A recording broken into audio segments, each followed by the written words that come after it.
For those of you who haven't had the chance to have been part of the very first edition, like I did indicate, this is the Time with a Politician.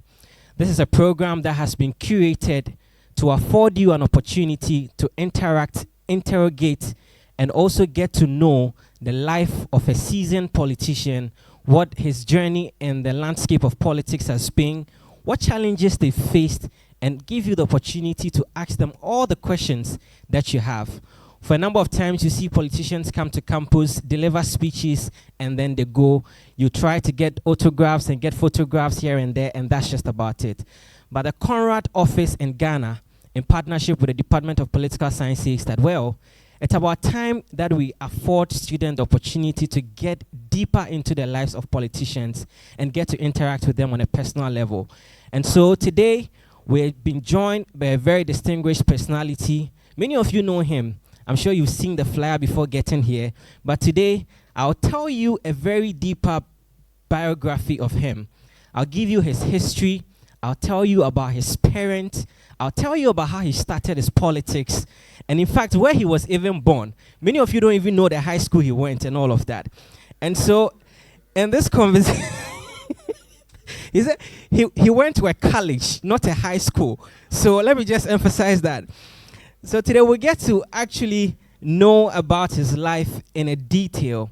And the reason why we are doing this is just as I indicated, you see flashes of biographies of politicians here and there, but today we're giving you a much more in-depth biography.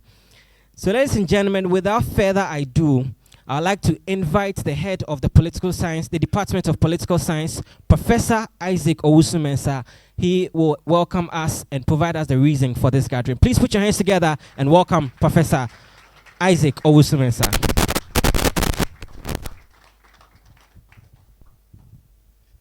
Thank you very much, distinguished ladies and gentlemen. To start with, I'll say distinguished faculty members, distinguished Adenauer-Stiftung resident rep and staff, distinguished honorable former Minister for Education, Energy, and more importantly, the running mate of the New Patriotic Party. It is an immense pleasure and deep sense of pride for me as the head of department and also for the Department of Political Science to bring you the second edition of our flagship program, Time with Politicians. This has been a program that we have been thinking about it for some time, and by God's grace, we are implementing the second edition. Let me also have the privilege to say that at the inception of the program, when we were discussing the program, I went to our guest speaker today to have a discussion with him about the way we want to run the program, and he gave me a good insight of which helped to shape the program as we are progressing from now. We are happy to have Honorable Dr. Matthew Opoku Prempeh, popularly known as Napo in the Ghanaian society, to be our guest speaker. I will not tell you more about him because we have a write-up on him, so it will be shared with all of us very soon. But for me, it is important to bring him here because he has been the Minister for Education before, and therefore we understand educational issues, and is very passionate about empowering people through knowledge. Very, very passionate about it. Through the payment of people's school fees and so many other things, which I will not want to go into more detail about. I'm sure it will be coming up as well.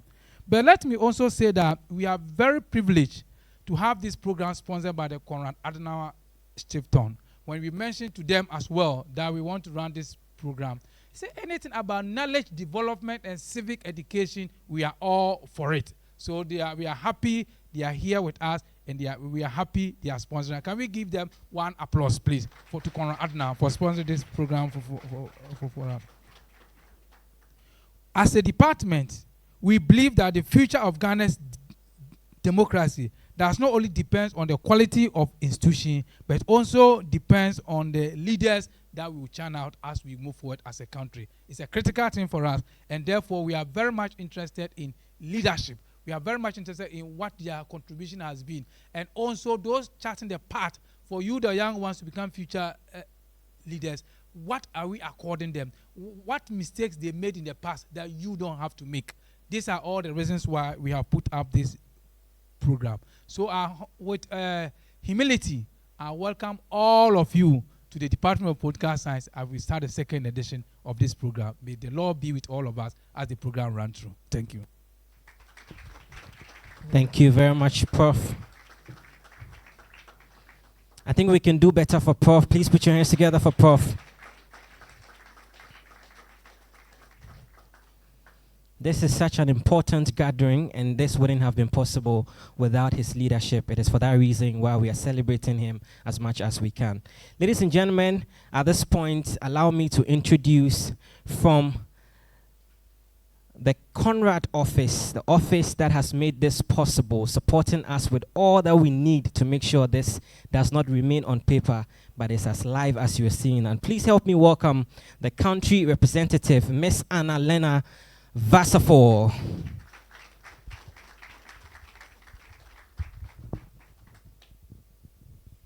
Good afternoon. To our distinguished guest and speaker, of course, Honorable Dr. Matthew Opoku Prempeh. To our cherished host, Professor Owusu Mensah. To the faculty members, colleagues, and of course to all of the students in attendance today, it is with great pleasure that I welcome you to the second edition of Time with a Politician in the name of Konrad-Adenauer-Stiftung. This format, as you sure are aware of, is actually an initiative of our very valued friend and partner, Professor Owusu Mensah. And when he came to the office beginning of the year, right?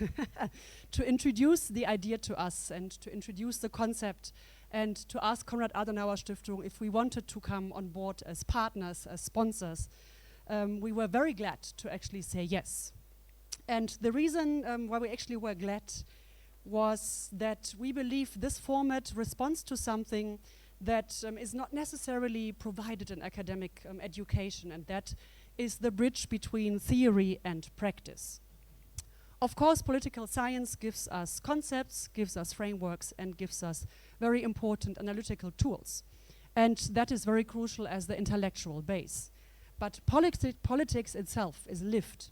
It's lived in decision-making, in negotiations, in successes, but also in setbacks, in leadership moments, and in difficult trade-offs.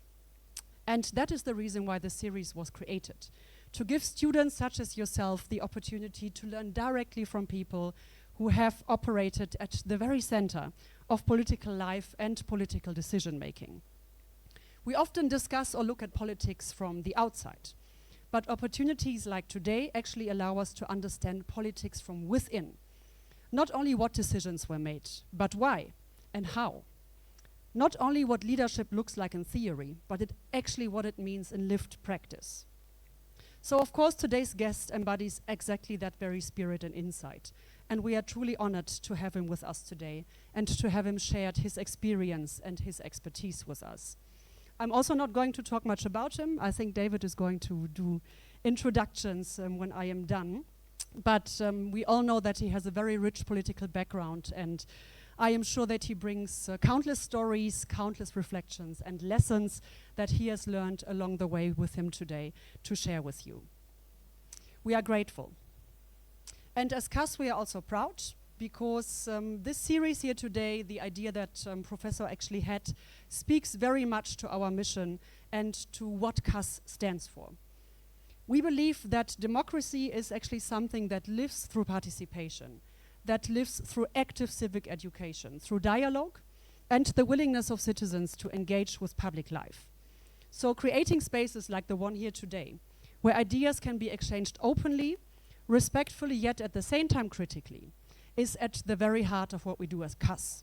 And you as young people, you are at the center of our mission. I believe that many of future decision makers, future policy makers, future campaigners, future political researchers and leaders of this country are actually sitting in this room today. So I would really like to encourage you to make use of this opportunity today. Listen carefully, but also do not stop just by listening. Ask questions, challenge ideas, share your perspectives, be curious, and also be courageous in engaging. Because the value of the conversation we are going to have today doesn't only depend on what our guest is bringing with him, but it also depends on the quality of the dialogue that we are creating together in this space. Thank you very much. Thank you so much, Anna. Please do better, do better, do better for Anna.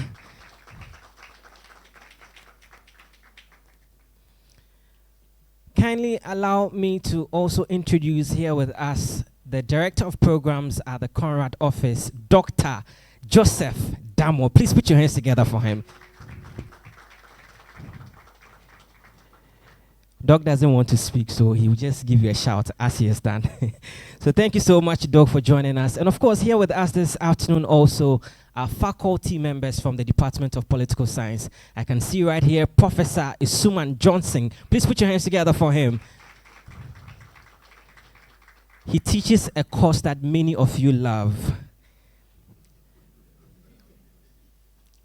Also with us this afternoon is a man, my own father, if I should say it that way, and he will be on stage pretty shortly. Please put your hands together for Dr. Kwame Asa Asante.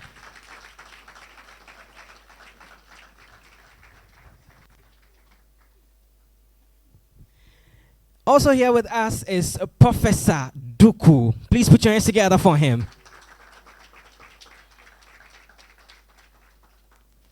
So thank you all so much for joining us this afternoon. And of course, put your hands together for yourselves. And permit me to reintroduce myself. My name is David Kwe. Now, to the man for who we are here for.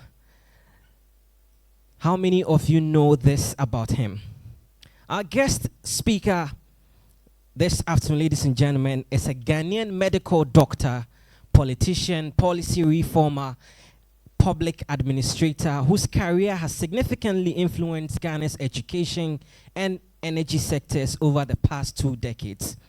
Widely known across Ghanaian political and public circles as Napo, he's built a reputation as a result-driven leader associated with some of Ghana's most consequential public policy reforms in recent years, particularly in education, energy transition, and institutional modernization. His public service career has been defined by a combination of political resilience, technocratic leadership. Public service career has been defined by a strong commitment to social intervention policies aimed at expanding opportunity and improving national development outcomes. He was born in the month of May on the 23rd in 1968 in Kumasi, the capital of Ashanti region, and he hails from Pechi, specifically number 2. He comes from a distinguished royal lineage connected to the Asante Kingdom. He is the son of Oheneba Kwame Chirechie and Madam Elizabeth Akosia Nyako, a descendant of the family of the late Asantehene Otumfuo Agyemang Prempeh II. His upbringing combined strong traditional values with a commitment to education and public responsibility, an influence that would later shape both his professional and public trajectory.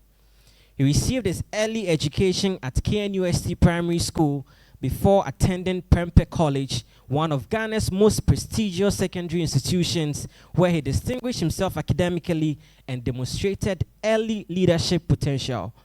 He later pursued tertiary education at the Kwame Nkrumah University of Science and Technology, earning degrees in human biology, medicine.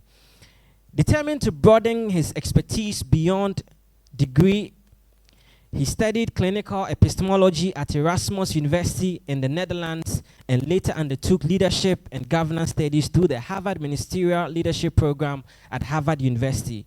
He has also pursued postgraduate surgical training in the United Kingdom and was affiliated with the Royal College of Physicians and Surgeons in Glasgow. His leadership journey began during his student years, particularly at KNUST, where he served as the local president of the National Union of Ghana Students between 1991 and 1992. His student activism and organizational leadership provided exposure to governance, negotiation, and public policy, skills that have become very central to his political career. Before entering frontline politics, he practiced medicine and also ventured into private sector, serving as the CEO of Kidnap Security Services Limited between 2004 and 2009. His experience across healthcare, entrepreneurship, administration has contributed to who he is now. He formally entered Ghana's parliament in 2009 when he was elected as Member of Parliament for the Menchia constituency on the ticket of the New Patriotic Party. Following the division of the constituency, he later continued as Member of Parliament for Menchia South, retaining the seat through consecutive and successive elections, becoming one of Ghana's most recognizable political figures in the Ashanti region. During his time in Parliament, he served on key committees, including Defense and Interior Committee and Appointment Committee, while also playing strategic roles within the NPP, including serving as the party's Director of Elections during the 2012 election cycle.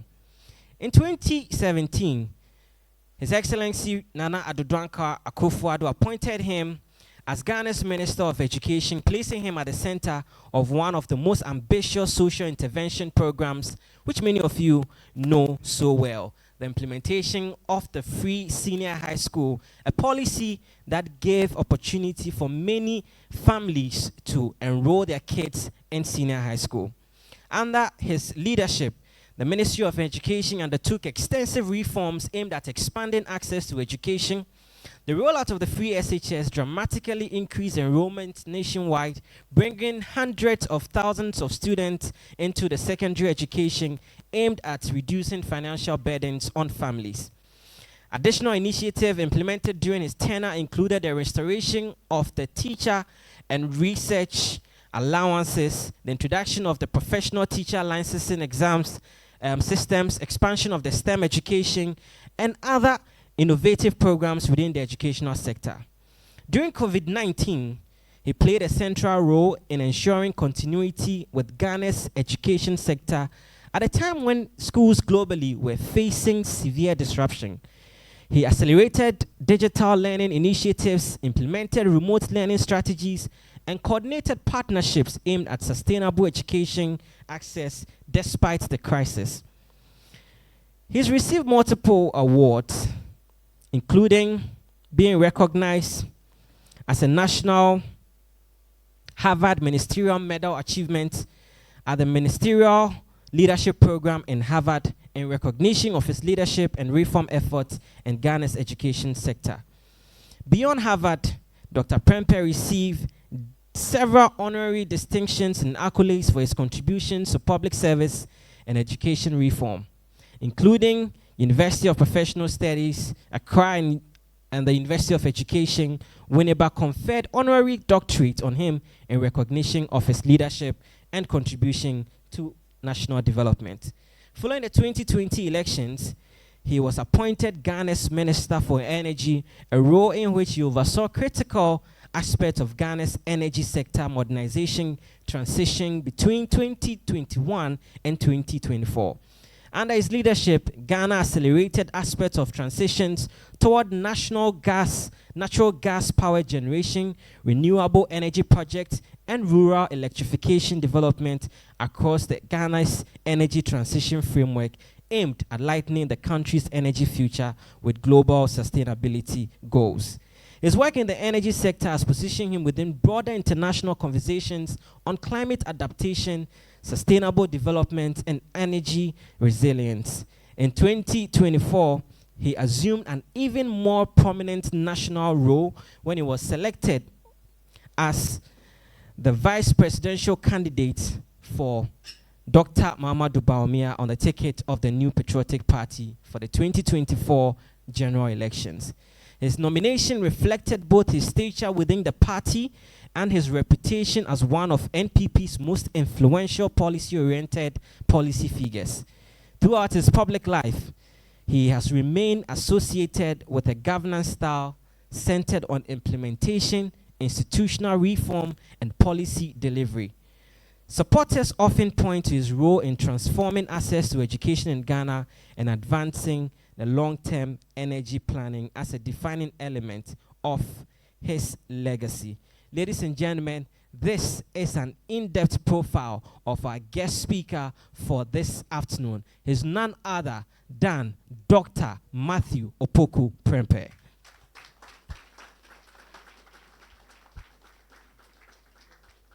I think we can do better for him. I think we can do better for him until he gets on stage.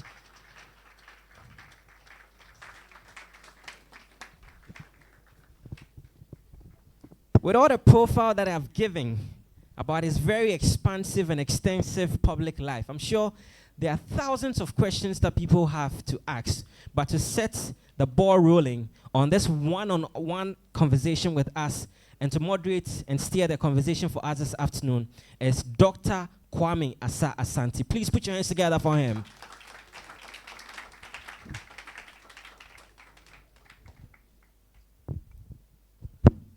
Good afternoon, ladies and gentlemen. Right.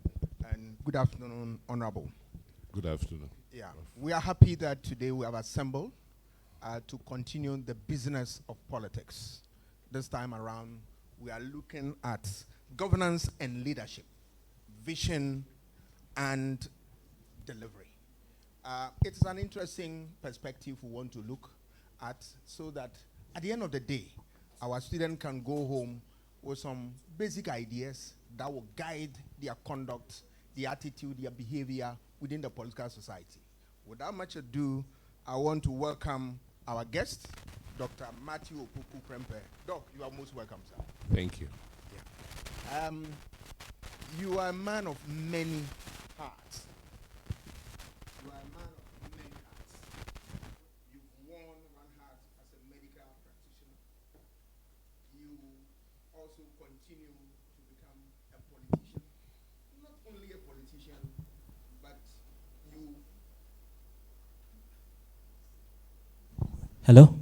Yeah, you have graduated through a lot of positions as an MP, as a minister, and the rest of them. Doc, when was the last time you were at the hospital? As a practitioner. Yesterday. As a practitioner. Okay. Yeah, as a practitioner. That's a qualification. Yes, as a practitioner.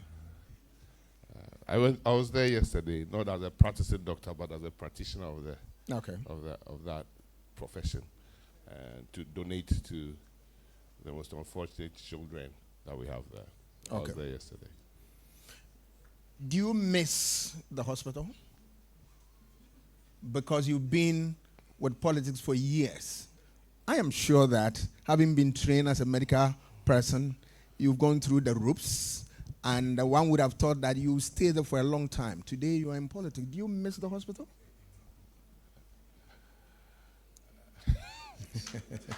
No, I don't, because every time I go to the hospital, I feel that we have very short lives, and one must strive to have an impact at any point in time. And it sets my mind thinking in all spheres, and it's not a good feeling most times for me. So I go and do my godly duty and run as quickly as possible. It's not a place you stay, you want anybody to come and visit you. It's like an uncle who used to sell caskets and coffins. And he once told me he lamented that people were not buying their coffins and caskets. So I asked him, do you mean to tell me people should die to make money? He said, but that's the profession I have. I don't mean that Ghanaians should get sick and come to the hospital, but it's a profession that touches the heart more than in many things that you can do. Doc, last time I was listening to interview by Delay, where he interviewed President Kufuor, and he told us a whole lot of things, including the fact that you also belong to his family. Is that correct? President Kufuor is my direct granduncle. My grandmother's junior brother is President Kufuor. Great. My father's side. Right. And when you talk about President Kufuor, then you are talking about what? The home of politics. Were you influenced by people like President Kufuor, Dr. Adu Kufuor, and the rest of them into becoming a politician? Definitely. The house that I grew up in, the house I was born into, has been a house of politics that precedes long time before President Kufuor. From the UP politics era, the house has been part and parcel of our tradition. And when I was young, I saw in the 79, before we did the election, all the big wigs of the PFP coming to the house regularly. Tolona, Victor Ozu, everybody coming to talk, not with President Kufuor, but with my great-grandmother. That's President Kufuor's mom, who herself was into politics one way or the other, because all her brothers before her were into politics. So the house was a political house, and it was a chief's palace. So, and if you know anything about chieftaincy, it is politics personified. So I lived and ate and breathed everything about politics. We have read from the literature that politicians, particularly the position as an MP, position as the flag bearer, you spend so much. The CDD report articulates this clearly, that you spend about $2 million to become an MP. How did you able to get in there when you spend so much to become an MP? Or is it the case that family members supported you? The writers of CDD report, none of them has, if I could recall, stood for politics in that sense of what I have done. And I don't know how they came across those figures. It is involving, but politics is one of those jobs you must be resourceful. If even not personally, you must be able to mobilize people to contribute to your vision and your plan that you have. Great. Can you share a little perspective with us relative to your experience in, electioneering campaign? How difficult or easy has it been? Because in what sense? We are students of politics. We sense? have read about the difficulties you go through, campaigning here and there, and we want to have an inkling as to what goes in there. Can you share a little perspective? There are different levels of campaign. That's why I wanted to be sure. When before you can start campaigning to get into parliament, you must campaign to get elected or selected by a constituency. Great. And your party must accept your selection to be able to represent the party, because in Ghana, of course, you can either represent the party or you can represent yourself as an independent candidate. So if you decide that you want to run on a ticket, the party must accept your candidature. And not only that, the constituency where you belong must agree to the idea that they want you to lead them. That is a different campaign. And when you have been given the nod and you campaign to get elected into parliament, then you have what I call the easy opponents. The opponents are very easy to deal with to get elected. And the beauty of parliamentary democracy is that it's just first past the post. You just need 50. You don't need even 51. You hope to get as many contestants so that even if you get 1,000 out of 10,000 and you are still in the lead, you get into parliament. So that is a different campaign. And then when you get involved in the campaign for national honors, I mean, supporting your president, that is a different campaign. And around those campaigns are other campaigns to get the electoral system right, so that the election matters. Whether you understand the electoral system, how you can use that electoral system to at least not to disadvantage yourself, and together. So there are a lot of small, I'll call micro campaigns in a general campaign. And I've benefited in doing all. I've done the local campaign in my constituency. I got selected. The party agreed to endorse me to run on their on its ticket in 2008. Then as short as within 4 years, I was tapped. One, I didn't accept to be the campaign manager at that short time for my presidential candidate. I refused. And immediately thereafter, when he won, he selected me to be the director of elections for 2012. That campaign was something else. And it was sad that my party lost that campaign by a whisker. Because when I took on the role, my first meeting with the national executives of the party was to tell them that I've gone through the historical records of campaigns in this country from 1957. I don't think my side has lost any election, but it's just because that my side cannot count 1, 2, 3. That's why we continue to lose. And I promised them that if they listen and put into action some of the things we are talking about, I don't think NDC would be able to win 2012.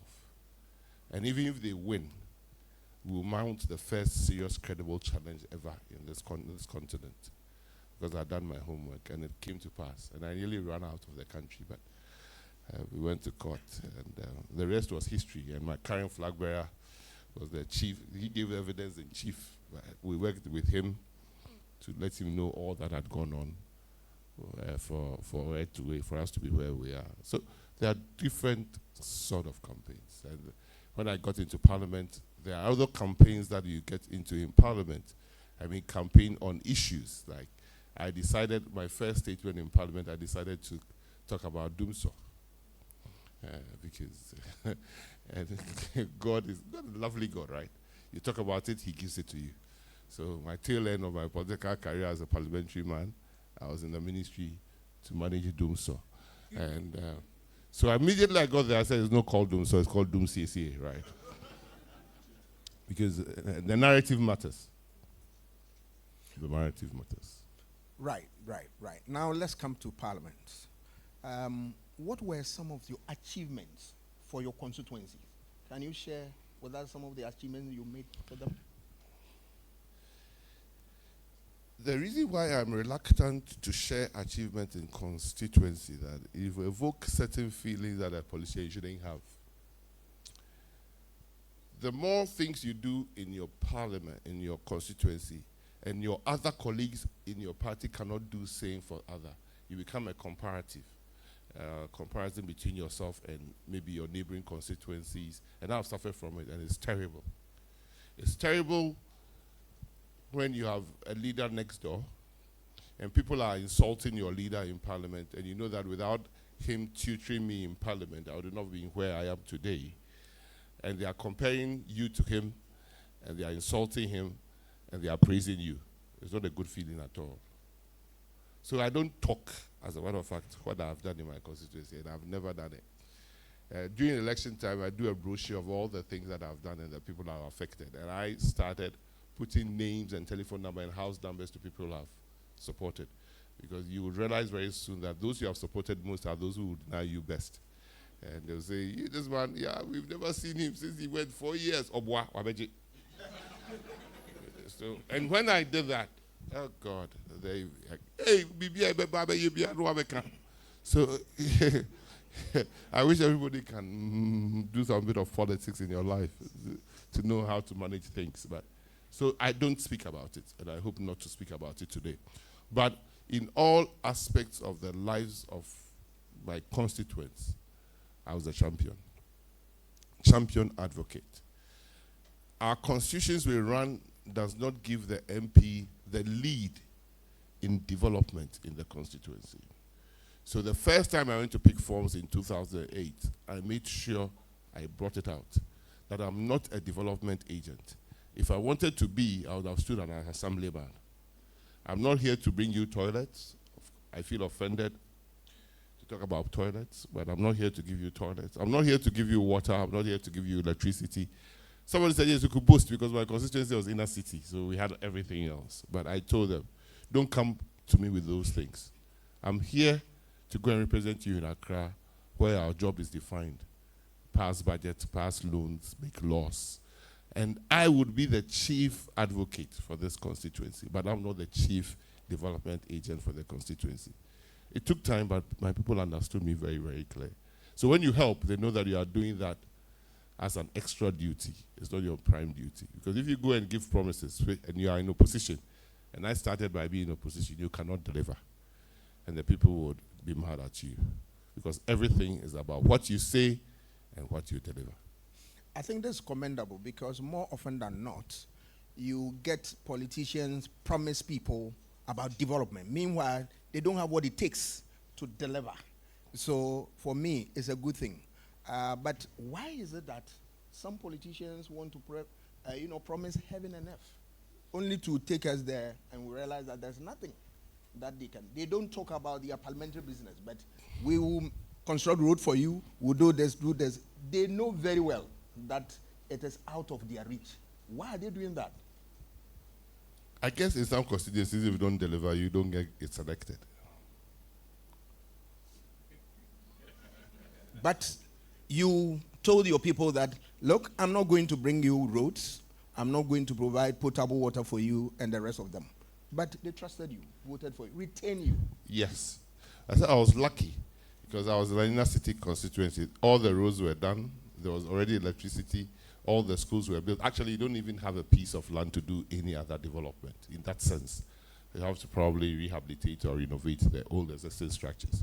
There are public toilets, there are public waste dumps, everything that most people, there was even a hospital in my constituency. So mine was not as difficult to be true to my people. But when you go to a constituency, there is nothing. There is no road in a sense. And your opponent is promising roads. I'll do a helicopter pad here. Meanwhile, there's no road.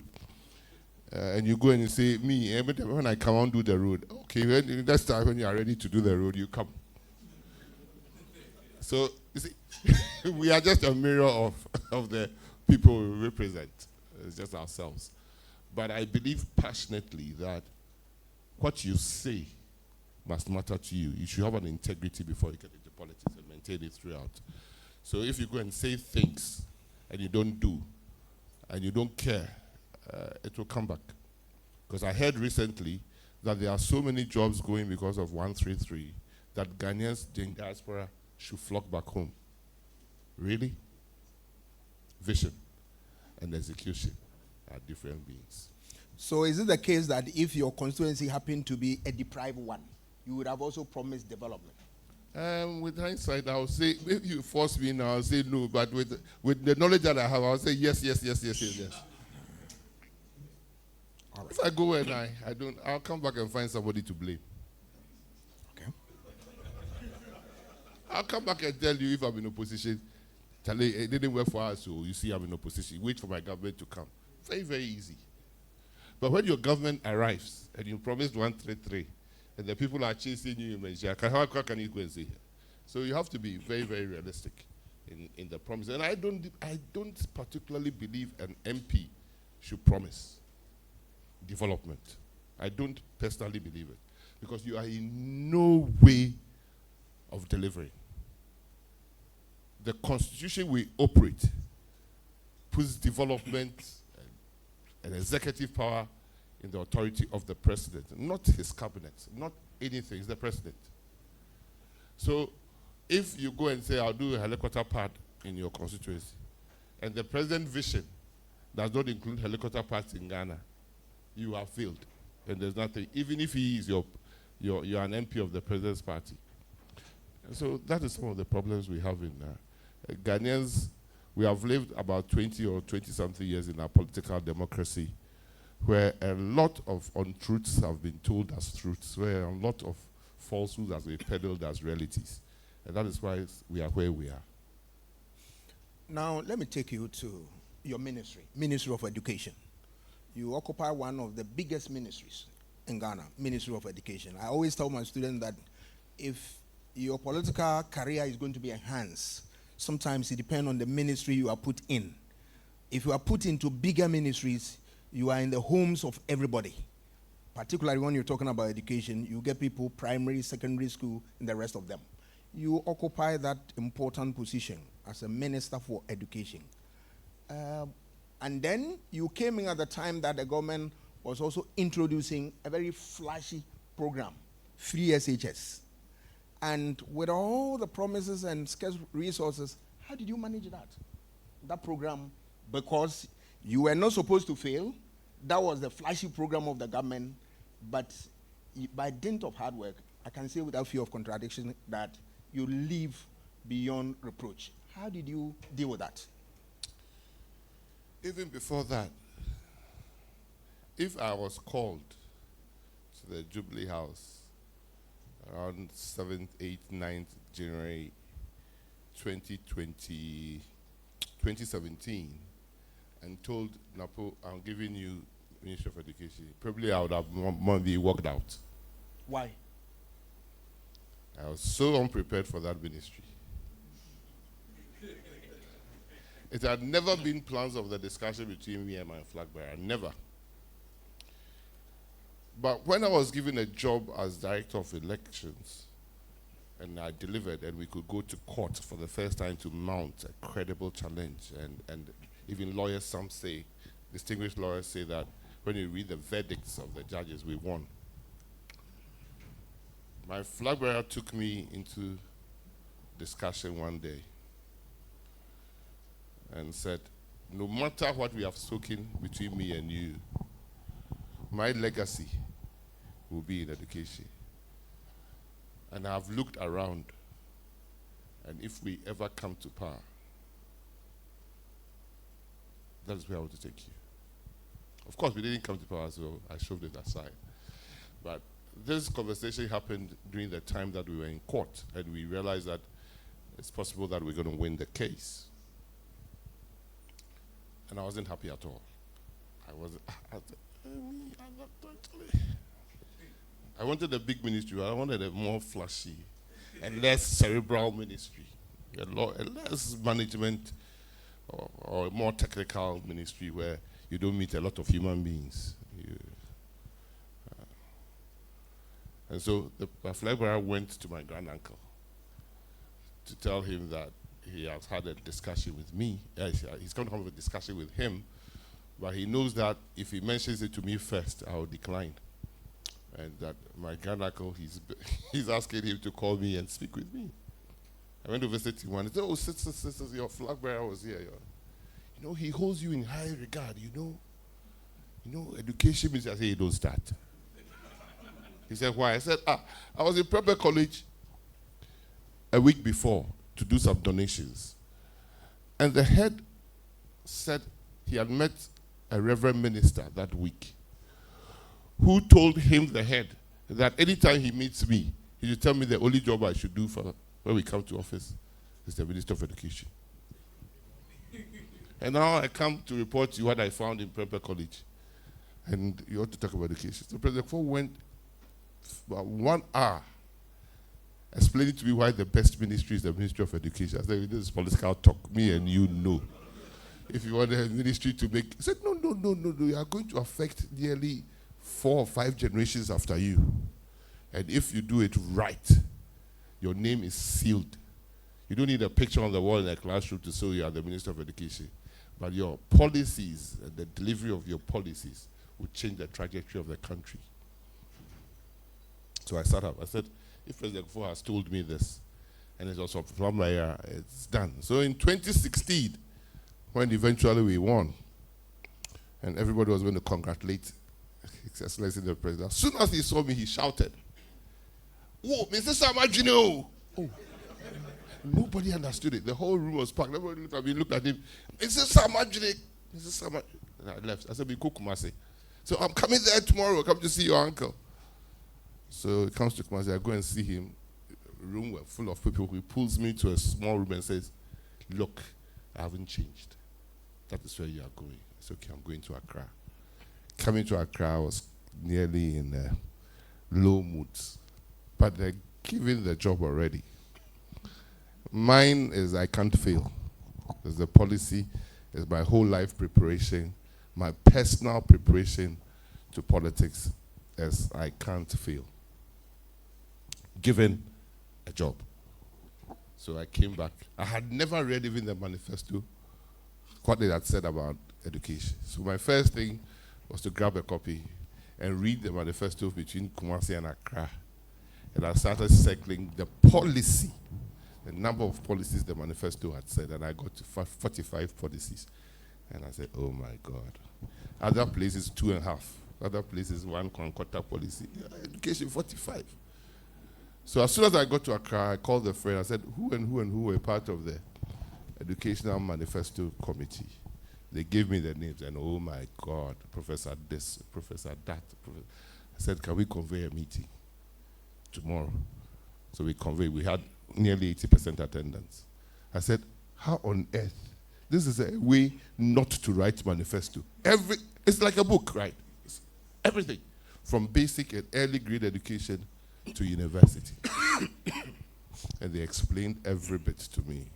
And I said, I am not letting you go till we achieve everyone in the next 4 years. And most importantly, within 2 years. So that the rest is history. So I had a team, seasoned educationists, professors, very, very hard-working people who had done the work.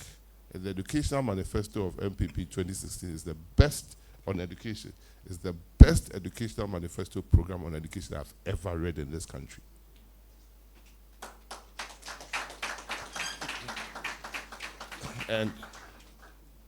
But like I said, visions are very, very, very different from what you implement. And I realized that if I was going to deliver, I have to cut out myself from a lot of things. And I still bear the scars. But that was a price that we were willing to do to develop our country. So the rest is history. What were you scared of when you were given that portfolio? I just said it. I didn't want it. Why? It's not. Because I'm asking You should this. know what you should know what you want, Prof. Yeah, but I'm asking. Why did you decide to come to the social science or political science department and not history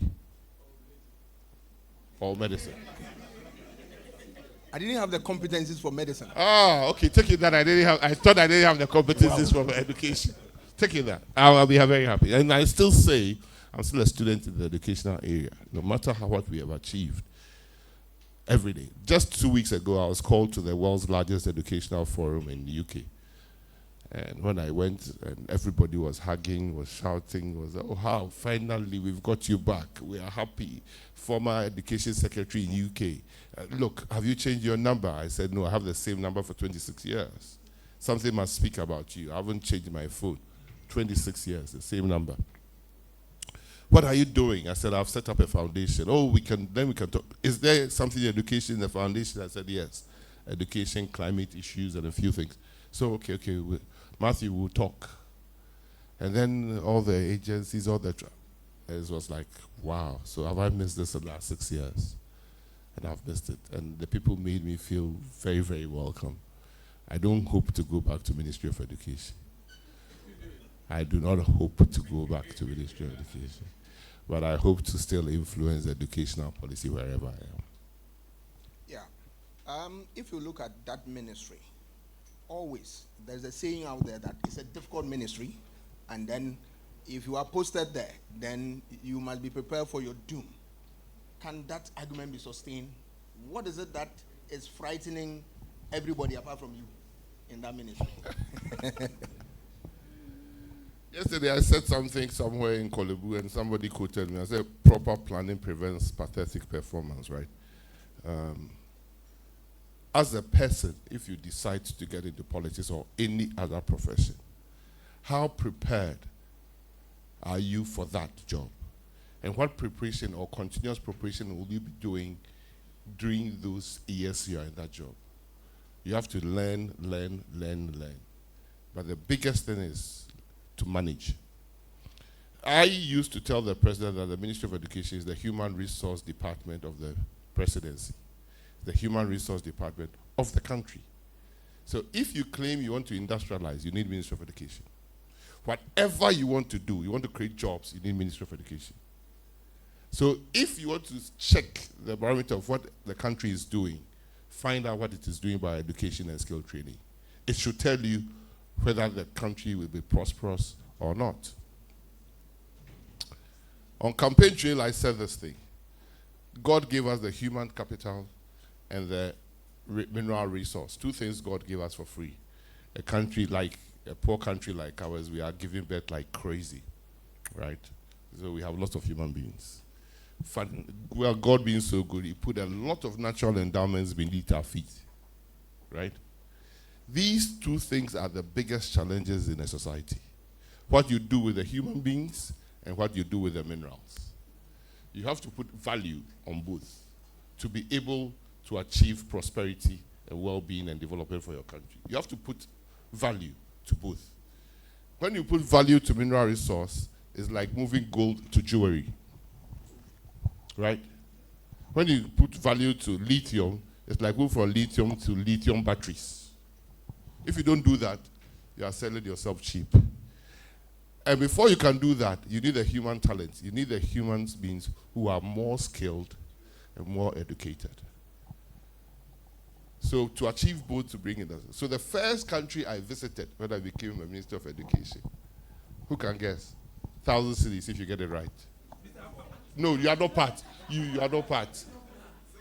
Student. I want a student. Just open your eye. You are not a student. Singapore. I've never been there. I can't fly more than 8 hours. I get irritated.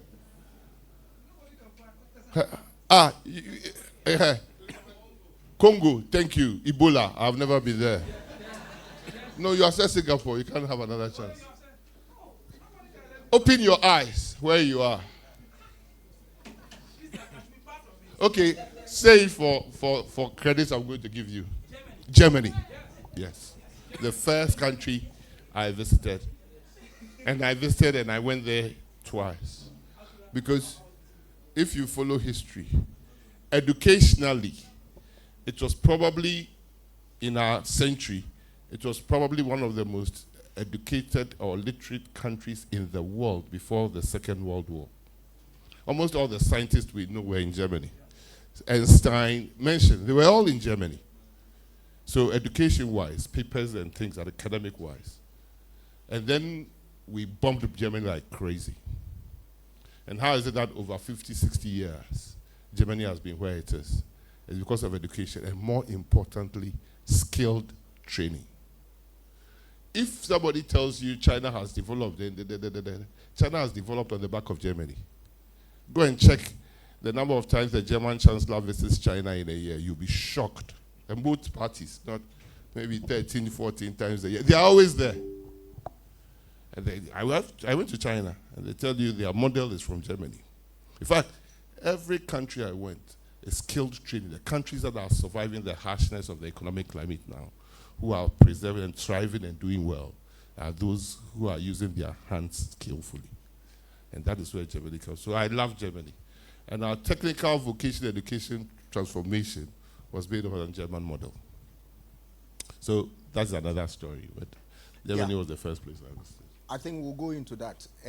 You did say that MPP manifesto is the best you have read over the years. I constrained myself that before I went into the Ministry of Education, I had read the MPP manifesto. But when I was given the portfolio and I read the education manifesto thoroughly, and I still have all NDC manifestos and something. I've not seen any better educational manifesto than the 2016. I was involved in MPP 2020 as a minister. I was involved in 2024 as a former minister. And I came nowhere near the quality of the 2016 NDC manifesto. Of course, or MPP manifesto. Of course, when we came to 2020 and 2020, we had done everything. And so it was easy to do a very slim down version. What were some of the key policies in that manifesto you think that it makes that manifesto one of the best for you? You see, we talk about the Act 708. Is it 708 under President for Education Act or something? And it describes how the country should develop. And it talks about productive citizens. And it talks about people with the heart, with the mind, with the hands. It talks about, it's the best phraseology I've ever seen in any act. And I still quote it and move everywhere and put it on boards. And when you read it, you come to the conclusion that the education ministry should not only be an education ministry, it should be an education ministry and technical and vocational. In fact, if I had stayed in the ministry, I would change the name from a Ministry of Education to Ministry of Education and Professional Training. Because what Africa lacks now are skilled people to move us forward. Skilled people to put value on the natural resource God has given us in abundance. And if you are in Ghana, if you have constructing a building now, most of the workers are coming from outside Ghana. From tilers to plumbers to electricians are coming from outside Ghana. Gold jewelry, goldsmithing, and silversmithing. And some of the things that Ghanaian artisans could do 150 years ago, there are no people in Ghana who will be able to repeat it now. That level of sophistry. So we are losing a lot. And so still today we pack all our gold and take it outside the country and add no value. And when they went to Switzerland and some of the bullions, where the storage places, they told them all this silver is coming from Ghana. And we've never accounted for a single dime of silver. Because gold comes with silver. And when you give a mineral resource out, you give the main resource, gold. So everybody who is taking Dory gold out of Ghana is taking silver. And there's a metal called palladium. And Ghana's gold is abound in palladium. And find out what we use palladium for. So when there's trouble for Ghana gold, people don't understand. God gave us gold, but not cocoa. But because we are not skilled, because we haven't trained our minds and our hearts and our hands, we focus on cocoa. What gold can do for this country, no country in the world can come near us. But we don't. We still dig it up in a very, very... If 150 years ago, my ancestors could dig 150 feet mines with shafts down, now we decide to do the easy way out. When you give a house for rent, and it's to some other people from some country, you have to go there every week. Because if you don't go there, they will mine inside the house, the bedrooms, they will mine, and they'll get gold. So we are destroying the country. So I still insist that if we don't take technical education and vocational education seriously and bring it into mainstream, that is what everybody wants to do, we are dead. But that brings me to an area which is very much interesting to us. I attended secondary technical school, Kofodia, so that you marry... Which one? Kofodia. Fantastic. The big four. Yeah. Obuasi, Kofodia, Ghana Technical, big four. Yes. Right. So one would have thought that with all this thing in mind, you would have maintained the polytechnic schools, which will be that they will provide that middle manpower in area of what technical education and all that. You came to office, you scrap all of them, or let me put it this way, you turn them into a university, and people believe that they've lost their focus. How do you respond to that? The Technical University Act was passed before I went into the Ministry of Education. It was passed by my predecessor, Professor Nano Opoku. But you came in, you saw it. Okay, now we have agreed it's not me, right? Yeah. But you came in. I mean, we agree it's not me, right? No, that's fine. That's fine. Try. I'm sitting in the University of Ghana, so I'm very, very careful. Yeah. You came in, you saw that policy. Why did you maintain it? I said I'm sitting in the University of Ghana. When we published the first ever tertiary education policy, the first time in the history of this country, and we wanted to get management and governance right in universities. Okay. Those who shouted most, I didn't know that they wanted political positions, but someone from the same department. I have no idea. Did somebody mention a name? Sorry? And I looked, we had about 16 public universities, right? And I couldn't believe that every university was done differently. It's not government's business to tell you about academic freedom. No university law in this country guaranteed academic freedom. The first time we tried to put together a definition was under the Public University Bill. And I scoured almost the whole world to put that definition down. That is what a lecturer is entitled to, not how the university is managed. Right? And when you come inside the university, probably my predecessor, the first person who spoke on Chat with the Politician, touched about it, because I speak with him almost every time. And I'm not sure if we want to understand. The universities teach us management to PhD, marketing, management, branding, and things like that. The sort of things that had happened on University of Ghana campus. If it happened in a ministry, you people would have shouted that the minister should be shot. People at mortgage University of Ghana, that as today, central government is paying. We don't know what the money happened. To that extent. Now, when you became a vice chancellor, you need a Mercedes-Benz. It started from University of Ghana. Now, when you're a vice chancellor, you need a batch of policemen to be saluting you. It started from University of Ghana. Is it wrong? Very, very wrong. Why?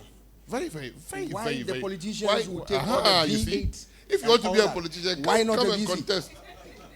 If you want to be a politician, come and contest. If you want the academic freedom and all your freedoms you want, why do you still want to behave like I'm behaving? Is he not That's entitled? why I didn't go to a seminary. Because I wanted to marry.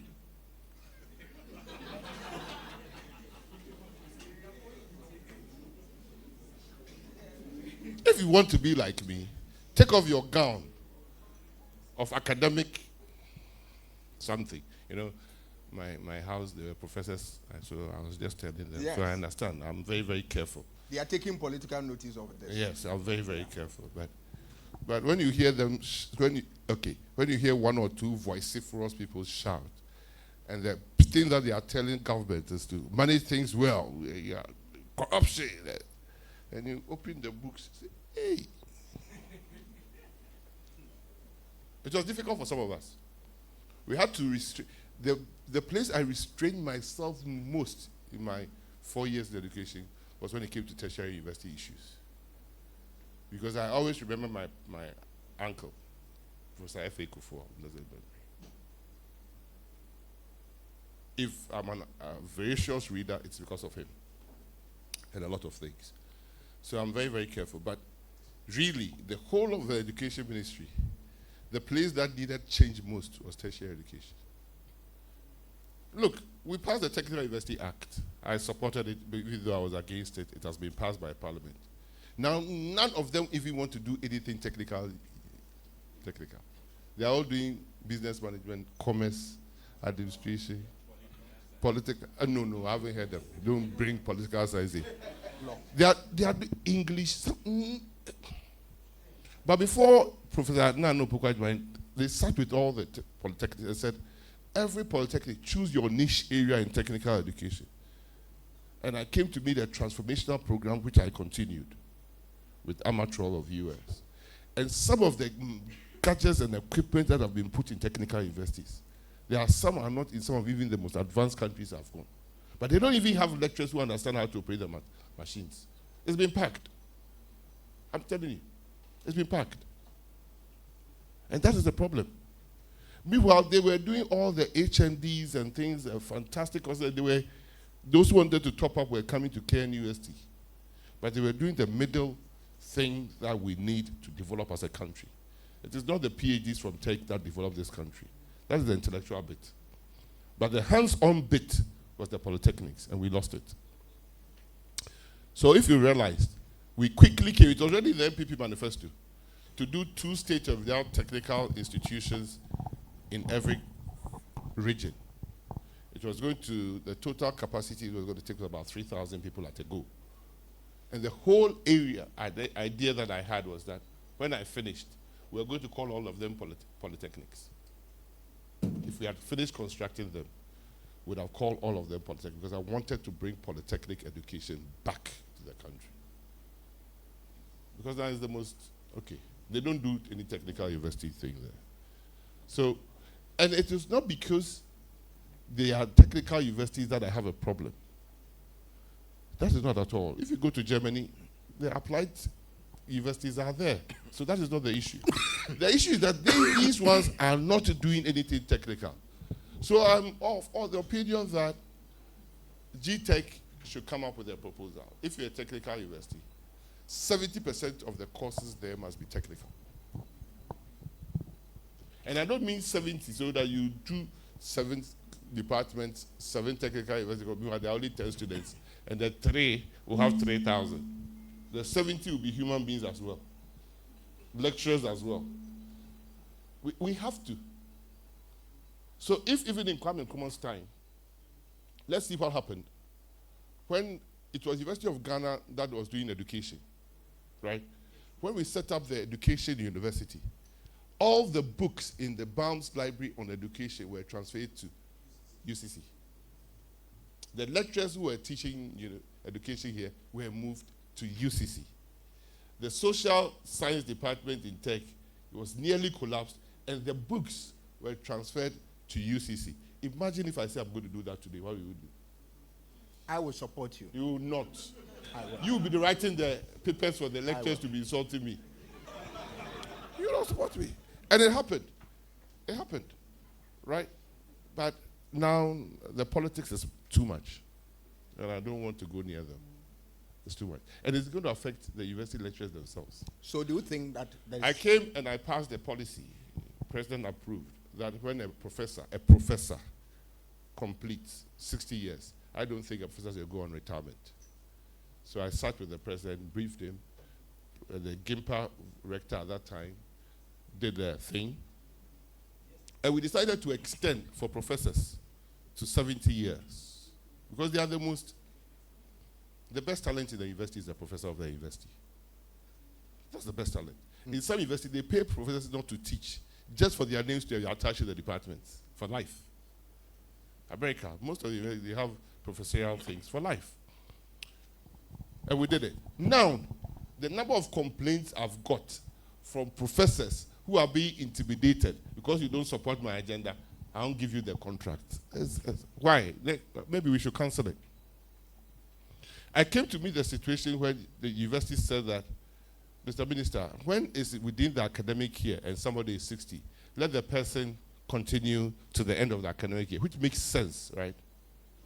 Oh, as soon as I left, they sacked the vice chancellor because in the middle of his academic year, because the vice chancellor was 60. Now, when GTech took that matter on and said, we are registrar, 60, go. Finance, as soon as registrar and finance officer started going, they say, hey, GTech is interfering. But you are the same people who went to GTech to instigate a vice chancellor should go. So the lecturers don't realize that in the universities, those who are managing the universities are not themselves, but the registrars and the finance officers. But the vice chancellor comes within a fixed tenure, 4 years. And the vice chancellor and the finance officer can stay there for 60 years. A new one who did 20 years in a university. And so who is managing what? So from political science department, the honorable man becomes the vice chancellor. He has never been to the Green Hill before, that place, that top there. And all of that, he goes there. All the people surrounding him every morning are people who have been there for 20 years. He doesn't even know where his room key is. Somebody gives him his room key. And we think that is good. So if we are saying that, let all the top officers in the university, the management officers, executive, let them have 10 years, 4 years, go. And let them be appointed when the vice chancellor assumes office. So that you know. Can you imagine the president comes to office and his finance minister and his education minister is already chosen for him? So I want to empower the universities more and let the vice chancellors have more power. They themselves couldn't read much, so they said no. And we are here we are. Let me take you to Ministry of Energy, which you like so much. No, I don't. It seems Honorable Minister didn't like any of the ministries. No, because I went to the ministries where there were problems. Yeah. Over the years, we have had perennial issue of what? Power cuts. We don't have energy at all times. There was a time Joy FM organized a program. They put people at Greco, Ghana Gas, ECG. They put them together. When I listened to them, I was convinced that there is something that they are not telling us. What is it that you know that we need to know about the problems of what? Energy ministry. That if fixed, we all will not have what? Doomsday. But if I tell you, they'll be able to manage the doomsday better. And Ghanaians might not notice the difference. And it might take me a longer time to come to office in 2020. But at least they will know that that won't help them. Are you serving this country or yourself? I serve the country with all honor. Until the time so that they've stopped saying I promise in schools. I promise on my honor. You know they've stopped. So nobody's making a promise to Ghana again. I promise on honor. Yeah. So back to the issue. What are some of the challenges, and you from where you sit, you believe that this problem is fixed this way, we will be out of the woods? We need to be candid as politicians with Ghanaians. We need to be candid. We need to be bold to confront the institutional problems within the various agencies. What are some of them? So, if your whole agency, the main work you have to do is to buy electricity from Prof to yourself and sell electricity to him, that's the whole agency. And you can't do that. Why do you go and blame government? It's okay. If you can't do that and you find a way of aligning with opposition parties there and thereafter, or work against government. As soon as government says, I want to bring reform, the first people who will complain is unions in ECG. Like the lecturers unions did. Like medical association as well. Like medical association, we don't have a union. We don't have a union. You people have a union. Medical association. It's medical association. It's not a union. We don't have a union, you know. We don't do unions. Okay. So how do you deal with your collective bargaining and all don't that? come there. We don't do unions. I'll tell you. But when I became the Minister of Energy, one of the first groups in education has more unions than any other group, right? But I'm so far the only minister that has served as long as 4 years without any union going on strike. They never. They never. And so when I went to Energy and I called the unions, they already knew about me and how I interact with unions. And I tell you, the education I had from the union members on day one I entered office, it opened my eye. One of them challenged me and said, we'll campaign for you to become president if you can deal with our directors in ECG. Union. What were they doing? He said when PDS came, they came in for only 9 months. They didn't bring anything apart from 1 or 2 people. And they made profit. Because when you close from work at 5 and you have to leave the car, you leave the car. When you have to come back at 8, you come back at 8, you take your car. When there's a fault that is reported, and within minutes you haven't gone, you are the fault reporting team on duty, and you haven't gone to rectify it, they will deal with you. Everybody, they didn't sack anybody. Everybody worked. And I had a lovely slide I presented everywhere about their collections and their losses over 3 years before PDS came and 3 years after we sacked PDS. Our losses were going that way. Our debts were going that way. Instead of going vertically or diagonally, it was going like that. Like, that is x-axis, right? And PDS comes and it all drops nearly to 0 in 9 months. And after they've left, it's gone now worse than before they came. What does it tell you? Human factor. Human factor. Is it corruption? I don't know how you want to call it. You have the terms. You university lectures, you always come up with terms. And when your feet is held to the fire, you feel as worse than the people who are already there. So I don't know. What do you call it? Is it corruption? Is it mismanagement? Corruption is the most abused word in our political history. Because what is corruption? Is it an English definition or what? It's a normal definition. The normal definition is the English definition of the word corruption. And we can all be sitting here, we can all be corrupt just by what we are doing with our eyes. So what was the problem? So they use the word that cannot be defined, and then every politician is now corrupt. When you read the good book, it said if you look upon somebody lustfully, you are as sinful as the person who goes to kill the person. That is corruption. Definition. So let's give the names that we can all agree that everybody who hears it means something to the person, than to use words that you can smear.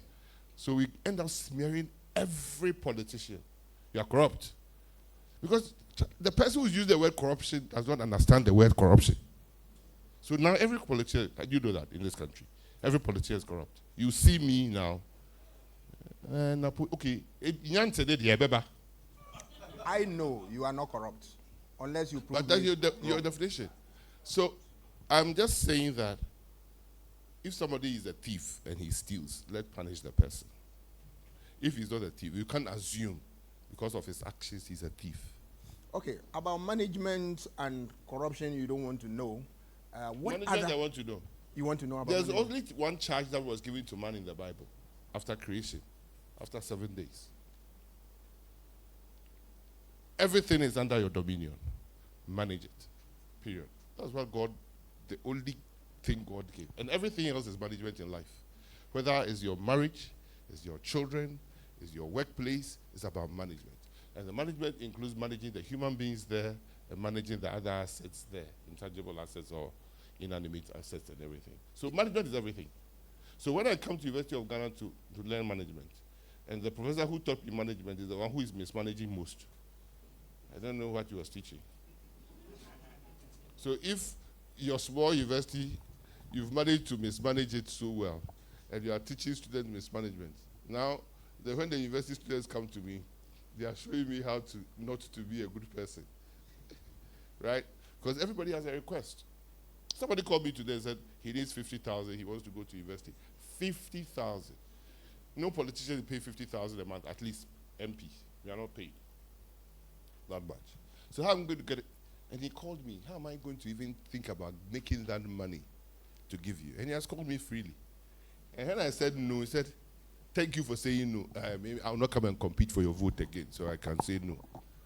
But if the person is coming to contest for the vote, he has to find a way of helping. And I can tell you, the day that I didn't get a request was about 30. About 30.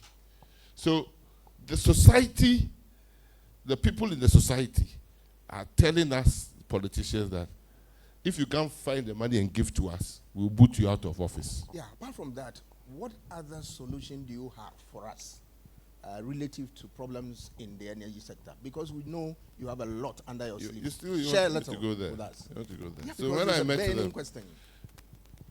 I realized that we have more. Look at what is happening. Last time I read in the dailies, government is going to construct 30,000 megawatts of power. We have more contracted power sitting there that we cannot even take. Why, if you have money, do you want to contract 33,000 megawatts of plant? Why? See, that's how we lumber ourselves with so much debt. Why on earth, when you have contracted almost 90% of all the IPPs were contracted between 2012 and 2016. Thank God, it's the same president who is there now. And the debts that were left, the only thing IPP could do in 8 years was to manage the debt. The debt we came to meet and the debt we left was almost the same, but we had power for 8 years. We struggled to pay the IPPs. We struggled. And then you come, and instead of managing that same debt, you say you want to pile up another IPP. We don't need 3,000 megawatts of IPP now. Especially when the private sector has been so interested in putting the power plant. Go to KNUST, they give us land.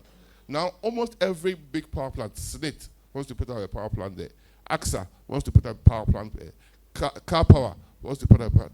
Other people want to put power plants there. Why? Because I was very, very simple in my thinking. Simple. We won't buy the power if it's more than 10 cents, if you're a thermal power. We won't buy it if it's more than 5 cents, if you are solar. I don't care how much you make out of it. They all run. They all route to me. We want to put the power plant ourselves. Now government comes and says, I want to compete with you. I want to take Ghana people's money. When the issue is not about generation, the issue is about distribution. It's about collection. Nearly 60% of our meters don't work. Meters don't work. And the richest areas in Accra are those where the meters don't even work more. So let us sit down and deal with those issues, which are very, very simple. But people may not make money, so they don't like it. So in MPP manifesto, we talk about private sector participation. Now, they want to do 6 PDSs. So they want to break up ECG. That is not where we wanted to go. We wanted to see that the problem, since already now there are lots of private people who are selling power within the ECG industry. They sell power for commission. Let's give them bigger areas. Let's give them, we've done boundary metering, know the energy we've supplied to them, and take the money from them. Once we improve the collection, and when I started, I was going to offices to collect our money. Go and look at how it jumped, the revenue to ECG. It jumped nearly 80%. And I hadn't done anything. It was just the beginning. There are lots of things we have to do. So the problems in ECG are technical. The problems of electricity in Ghana are technical. The problems of education, Charlie, were complex, complicated, and adaptive.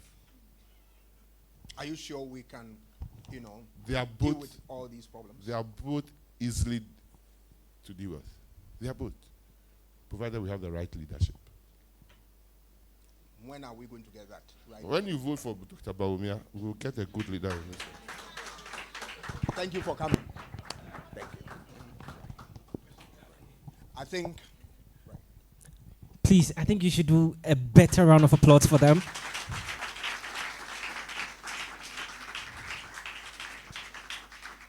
This has indeed been a tete-a-tete discussion. Do you agree with me? Very intriguing conversation. I'm sure you've learned so much. But as you're seated right there, there are many other questions that are on your minds, perhaps that haven't been asked. And so this is the time for you to also lift up your hand, and then we come to you and you ask the question that you have for our guest speaker. So I'm just going to take a few questions. We'll take the first round, and then we'll see if we can take another round before we go. So if you have any question, just put up your hand. There's a microphone up that's going to come around. Okay. So this gentleman put up his hand first, and then we can take. Okay. And then we take this one as well. So let's take this.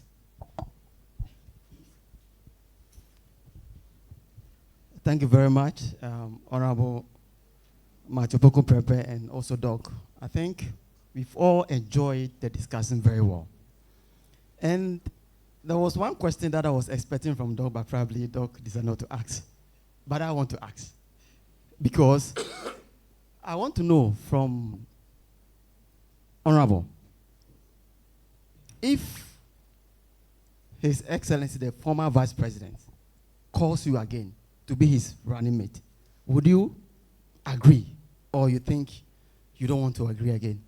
I'll run and take it. That was a very straightforward answer. No lungu lungu. Please take the gentleman at the back's question for me.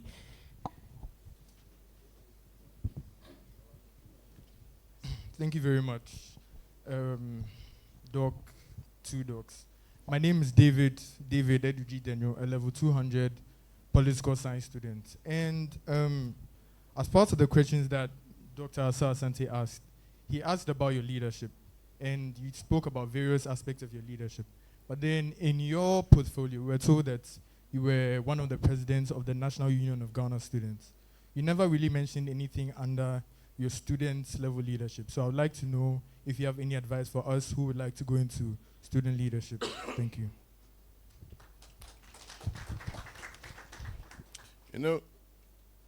In Ghana now, many of our leaders who are coming out to become ministers, and one time or the other were political leaders on campus, NUCS or SRC or something on campus. And it has been always a good preparatory ground, except when I started feeling that probably we are training them badly. So I'm very, very supportive. I've been canvassing now when I travel to get agencies and institutions and CSOs and things that can help orient students we have now's idea about what leadership is. Leadership is not bribing students to become an SRC president, coming out with very, very fantastic things, collecting money and disappearing. That's not leadership. If you don't put on the hard work now you will never be able to be up to it when you are entrusted with leadership. So there are people, and that is why I don't believe in professional politicians. Those who have no background in any field, who are not excelling, or who are not on a trajectory to go up, coming straight from university classrooms, being given their certificates Sunday evenings, and appearing as all of us proselyting ministers like we have some today. I don't believe that. I believe that before you put on your garment as a politician, whether parliament or president, you should have gone through the mill. Again, one day I'll talk about professional training or technical vocation and skill training, and you understand why there are craftsmen and senior craftsmen and these experts. And that is how medical training and law training started, and almost every other profession. So you cannot do PhD accountancy in the Department of Administration here and call yourself a chartered accountant. You can't. Just like you couldn't do law and be law. So there are law faculty heads who are not lawyers. Because before you become a professional, you have the body of profession have to invite you to be one of them. It is not about marks. It's about ethics. It's about integrity. It's about moral uprightness, which is all missing when you move from the classroom directly to the political office. Everything becomes game. Now everything is settings. Now, I didn't know what settings were. I was a small student I was supporting. Hey, doctor, we did settings, engine the HSA. So people have now believed that certain things politicians are doing is false. It's fake. It's fake, and that's why they are called settings. Because if you are a politician and God blesses you, and I believe that every president in this country has been ordained by God to become president, but there are good presidents and there are bad presidents. So if you stand in the pulpit of people and the first thing you tell them comes out of your mouth is falsehood, you will never reap any success in your country. So we should be mindful that being a student leader will not automatically guarantee you a space in political leadership. Actually, it shouldn't. You should work hard. You should work very, very, very hard. I went to Konfanochi last Sunday, and some of the nurses, the senior nurses I met, knew me when I was struggling to manage patients. Knew me. And I went to the ward that I did the first pediatric childcare surgical ward. And if you want to learn empathy and compassion, get near human beings. I was a local NUCS president for 2 years running, the first of its kind in KNUST. The third year, I was going to become a NUCS president, and that the election didn't come on because of my political affiliation, but I couldn't be bothered. So it's a good ground. But be prepared, if you're a political scientist, be prepared to further your studies, prepared to find work to do, prepared to understand that if you don't know how to say A, it might be very difficult for you to recite the alphabet from Z to A. Learn, humble yourself, acquire the skills, know how to speak. You ask university leaders now, some university students now with first class, to write a letter looking for a job opportunity, and you don't know whether it's a different language, like Sanskrit or something. And it's happening. So they don't get work to do. And it's not because the lecturers are not good. The population and the student-lecturer ratio and what the politicians must do, we are all failing ourselves. And we hope to do better. So the little that you have, they all metamorphose and become CEOs. And the first act they do is to go and lie in a spa. So if that student saw you in a spa, why wouldn't he also want to be in a spa? Right. We are spying. I mean, listening to Doc speak on this question, I remember after one of the sessions we had here, a student just walked up to me and says, can you connect me with this politician so that I can learn under his feet? And I said, what level are you now? He says, I'm in level 200. And I said, okay. Then why, you're not even done with school. What do you want to do after school? He says, well, I just want to enter into politics. And I said, Chairman, you are not ready. Because if you don't have a career, you don't have a goal, you don't have a purpose, and the reason for which you are going to school is just to metamorphose straight into politics, then it means you don't have a good dream and vision for the country. So that hits so hard on the point that Doctor is making. So as a student here, I hope this really sinks deep within your heart. Please put your hands together one more time for Doctor for that response. We'll take a question from Prof. Isuman now. Hey, Prof, question is complicated and complex. Prof, go easy on me. It's late in the day. Yeah, thank you for coming. Napo, I want to take you a little bit outside your comfort zone. I knew it was coming.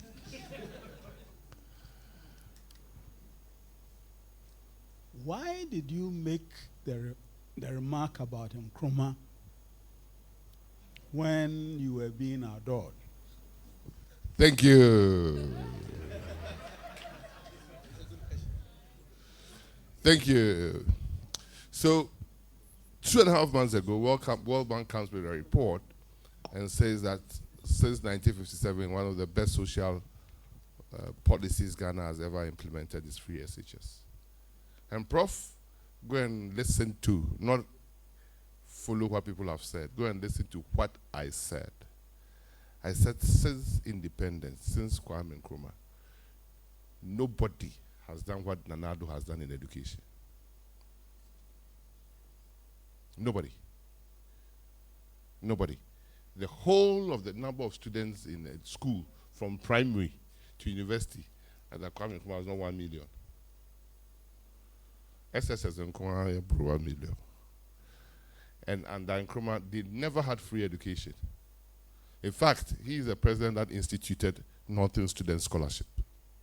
It was only for Northern students, and it became Northern Extraction Scholarship. When those Northerners in the South, if he wanted to enjoy the scholarship, he extended it. That is why in President Muhammad's book, he said that because of Northern Student Scholarship or Northern Extraction Scholarship, even though his father was one of the richest people up north, and they were in boarding housing, I think, Achimota Primary, they moved he and his siblings to go and enjoy it up in the north. So it was not about Nkrumah. It was about policies that has been done from Nkrumah through all the presidents to Nana Addo Dankwa Akufo-Addo. And I still insist, no president has done education what Nana Addo Dankwa Akufo-Addo has done.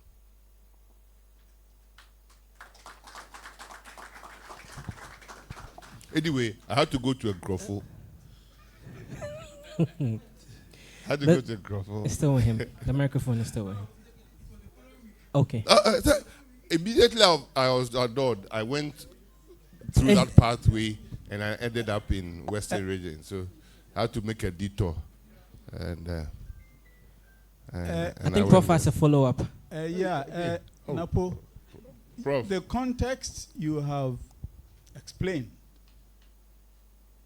is really different from the way you said it. In the tree. I knew you would go there. Yes. You see, and it really put you in a very awkward political, situation.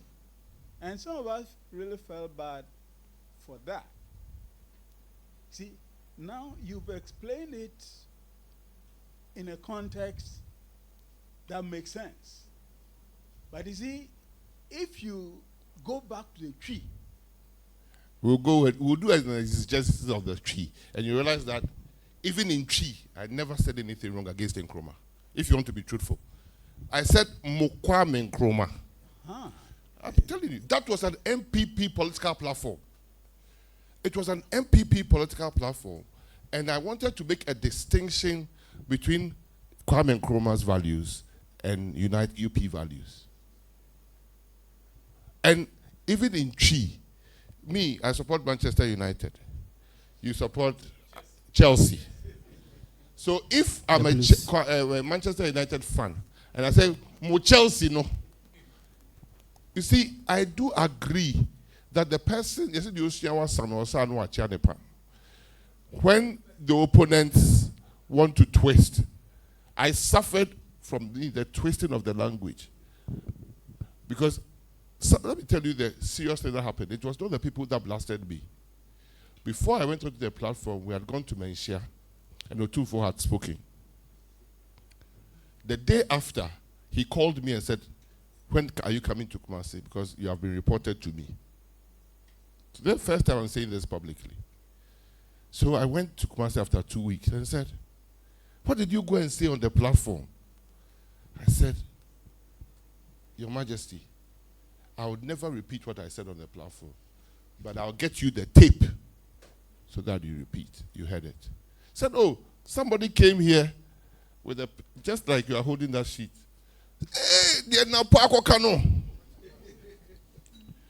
So I said, His Majesty, I don't know the person. I bet you the person is a CPP. And he sat back. So a few months later, I said, call the person and call me. Otufo went to London a few months down after, and he was going to the British Museum. So when I entered to go and greet him, that I'm coming to support him, there was a gentleman sitting next to him. And then he started talking about all what had been done against the Ashanti state. And that if I ever make a mistake, he will make sure that I end my political career. Just then, God is so good. The person who went to tell him the faith entered. So he asked him, you came to tell me Napo has said it. What is it that Napo said? The man nearly collapsed. I'm telling you. When he was coming back, the man was in hospital. He collapsed. Right? Because it had been twisted. And that same person had gone to my grand-uncle, Kufuor, to tell him that on the stage, I didn't even mention his name. I mentioned Louis Nanado. And that all I said is that what he has come to do was rubbish. Look at that. So I do accept the fact that in a political communication in that milieu, you have to be careful. That's why I went to in Krofu and explained what I said. And the chiefs even didn't tell me to apologize. Because they realized how I said it was not wrong, but how it had been interpreted by people with a distinction in a certain political dimension. But when World Bank said it, it was correct. It was good. So I'm sorry, I'll never say that again. Apologies. So I'm holding the mic. Okay. Yes. You know, when I raised my hand, Doc said I was not a student. I'm his boy. But I want to say that I'm not asking you the question as your boy in MPP. I'm a PhD candidate here. So I want to You're a student? Yes, I'm a student. So my question, I don't know whether it's a question or what. I don't have your information, but I want to say something. And then it will end with a small question. Personally, maybe let me stand so the students will see me because I'm also a student. And my colleagues will see me. I had the opportunity of working with Honorable Opoku Prempeh for the past 16 years when he was director for elections. Now, I was a regional officer in the Upper East region when he paid a visit to the region. He was in a hurry. He wanted to move to Upper West. And I said to him, Doc, you won't go. There are about 15 youth bases in the region. And they've not had the opportunity of seeing a big person from the party hierarchy, especially from Nana Addo Dankwa's office, visiting them. I want to take you to all the 15 bases. He said, no problem. I took him round. We went to about 10 different groups. And I will respectfully say, Napo gave his number to all the youth groups and said to them, I've realized that many of you here are Muslims. Every celebration, talk to Bashir. I'm going to give him some items to be given to you. Now, Doc, I was surprised that almost everybody in the group told me that anytime they call you, you pick. When they send you a message, you respond.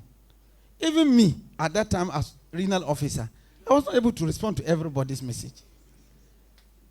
And yet, you were able to respond to everybody's message. Dr. Matthew, what is the secret? Even when you were a minister, you were noted to be the only person. And I'm saying this with authority because I was also a deputy chief executive in the government. And I can say he performed far better than me, being even a small deputy CEO. You send him a message midnight, he will respond. You call him midnight, he will respond, even as minister. And for the 16 years I got to know him, the same number.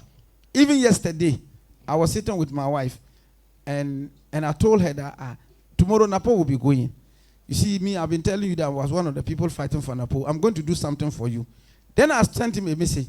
Doc, I saw a flyer from Political Science Department that you will be there tomorrow. I want to come and accompany you. I didn't finish writing the message. Then he responded, I will be at Labadi for a program. Join me there, then we can move to you. Legon. And my wife was like, is that Napo? I said, well, you can read it. I just want to find out what makes you different from all politicians in that regard, even including me as a young person. I don't have that capacity to contain the pressure. So I want to hear from you today, Dr. Opoku Prempeh. What is the secret? How come that you are able to manage people that way? As for your level of generosity, I don't want to put it out there. I just want to find out how you are able to manage everybody. Thank you. Bro, it's simple. It's really simple. The day I left Kumasi, it was 5th January 2009, to attend the swearing-in of myself and His Excellency the President, John Evans Atta Mills. I went to say goodbye to my family. And the most senior most among them called me and said, do you realize that your name is my name and it's not yours? I said, yes. I said, okay. As you go to Accra, if I ever hear your name, you muddying my name, that is the end of your political career.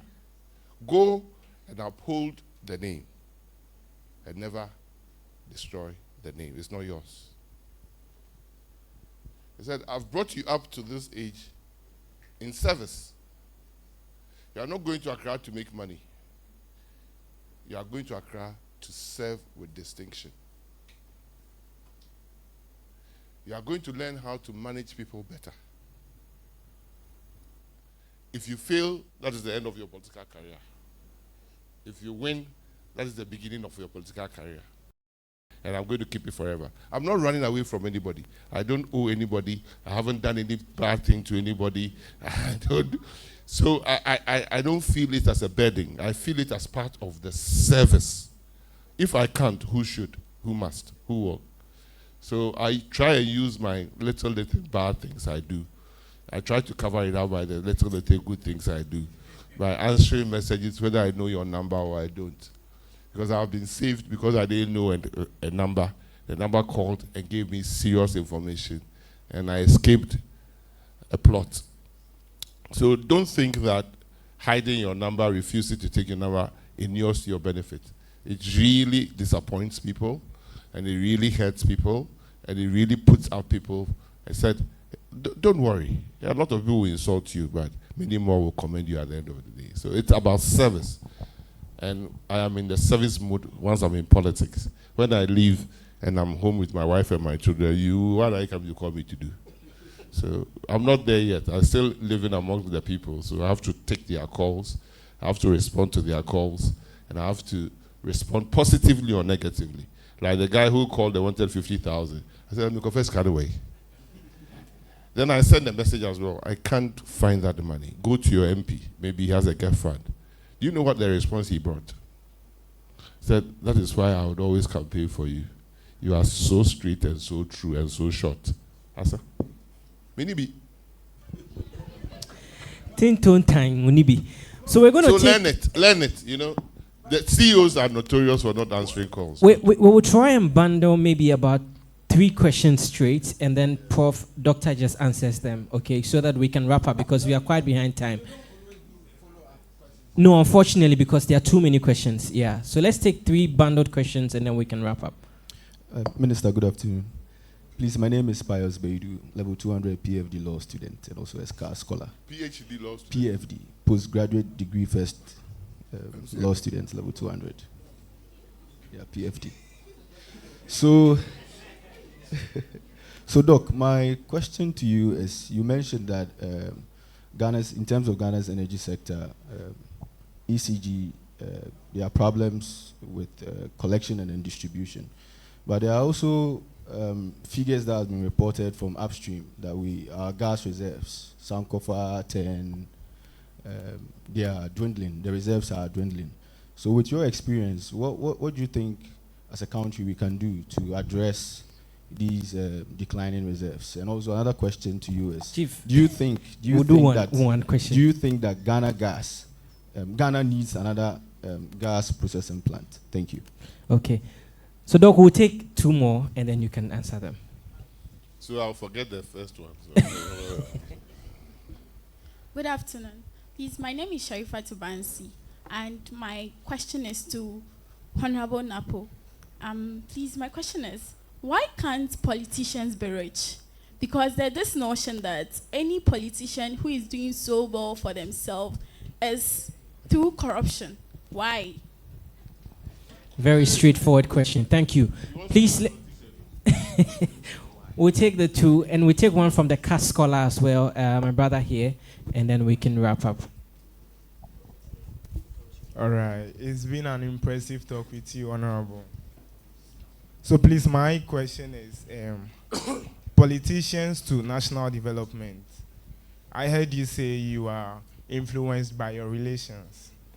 So I want to ask, should a politician have a status quo in a political party? Should there be a permanent political party for a politician?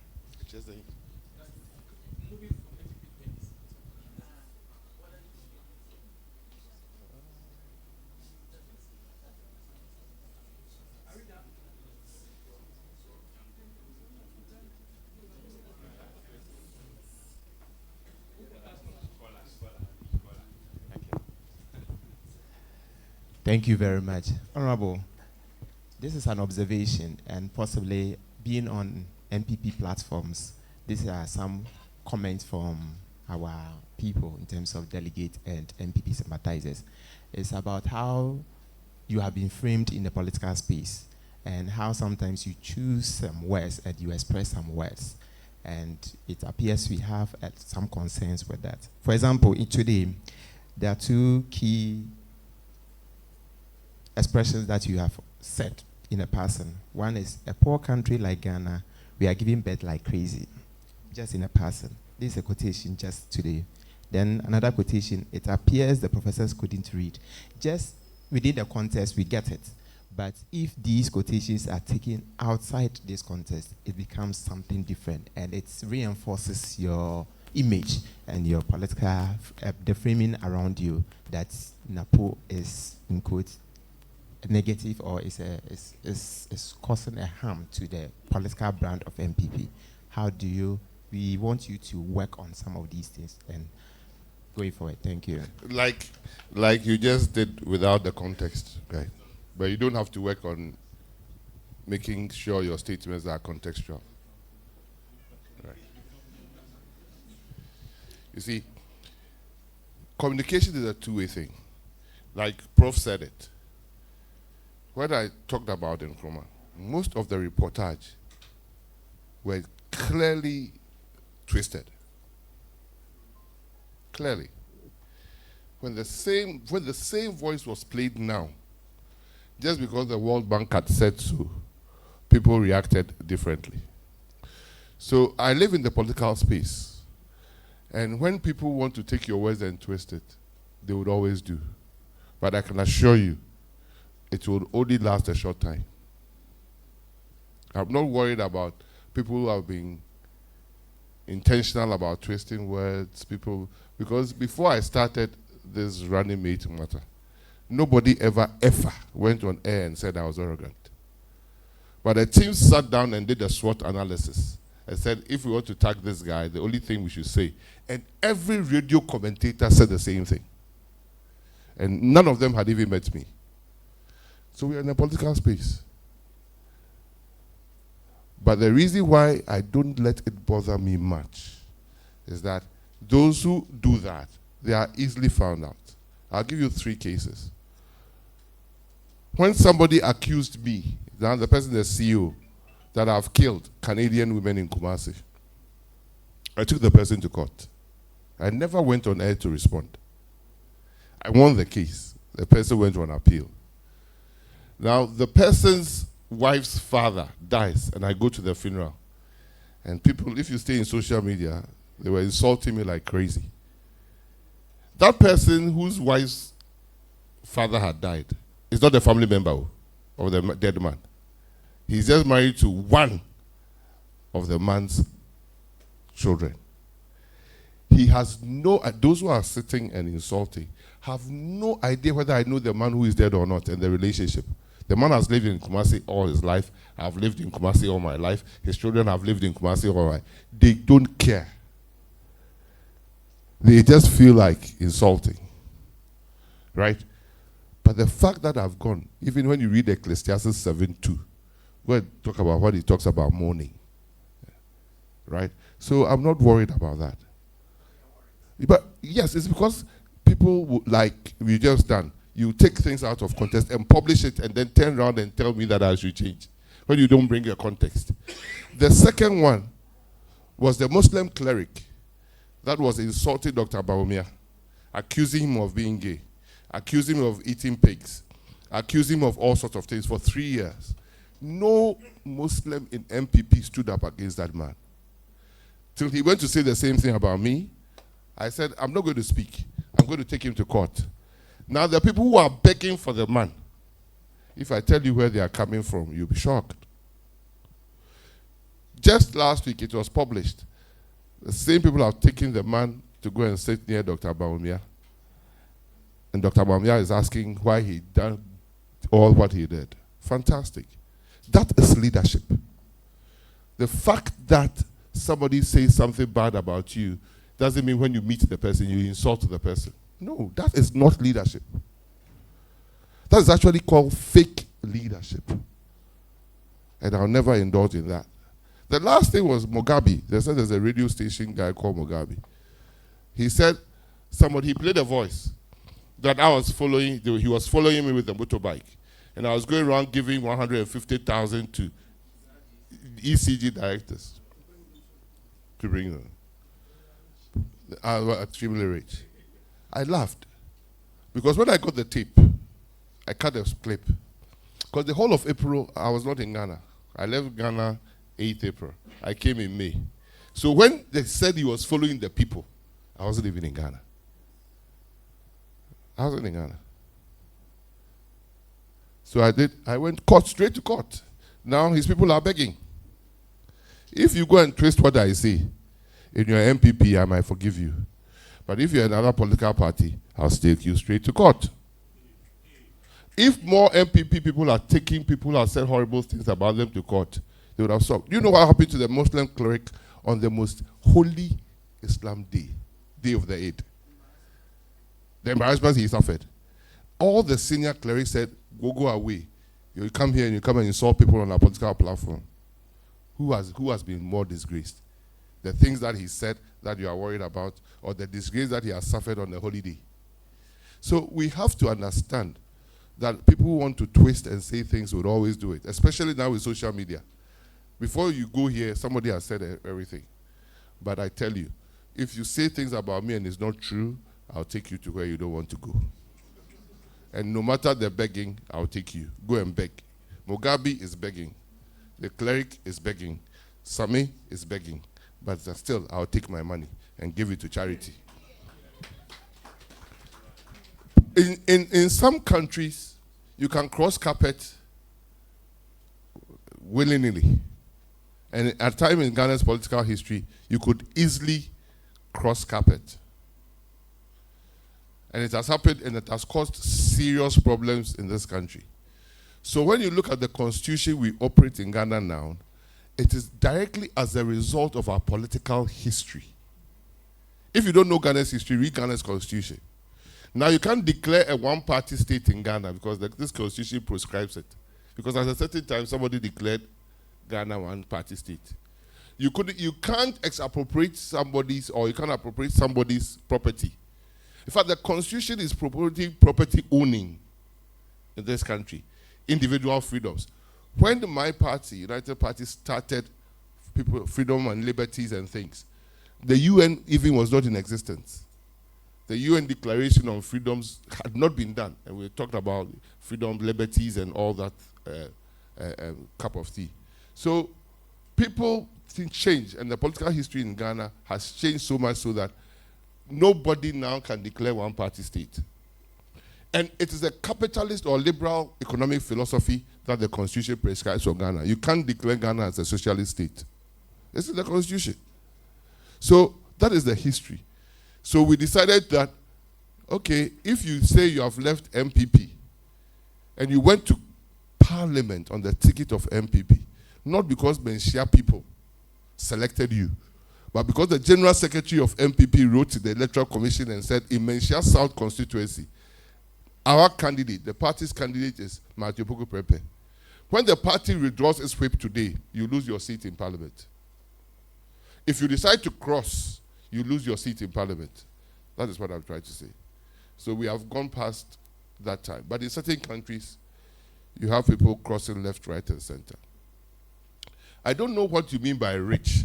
Why can a politician not be rich?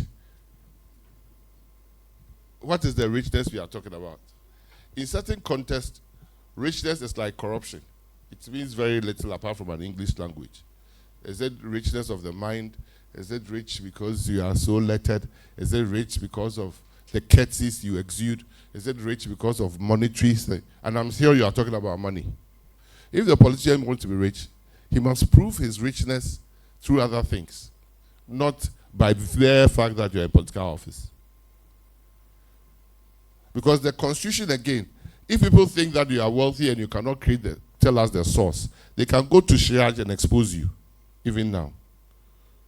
When I became a minister, one of the problems I had was Shiraj. They wrote a whole list to the presidency that we hadn't declared our assets.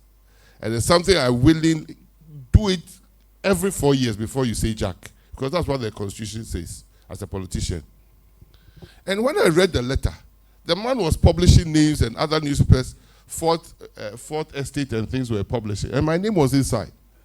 But when I read the letter, if you remember our cabinet, I told Mr. President, Mr. President, read the letter. The man has made a mistake. He's rather publishing names of those who have declared the assets. Mr. President says, is it true? So I gave a copy. He was so furious. He told the Attorney General to write to the man. And I showed him the receipt that I had done.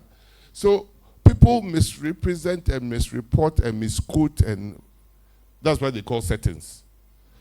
So people will set you, people will shade you, people will do everything. But keep your integrity and make sure that you will survive. Those who do that, it's just a matter of time.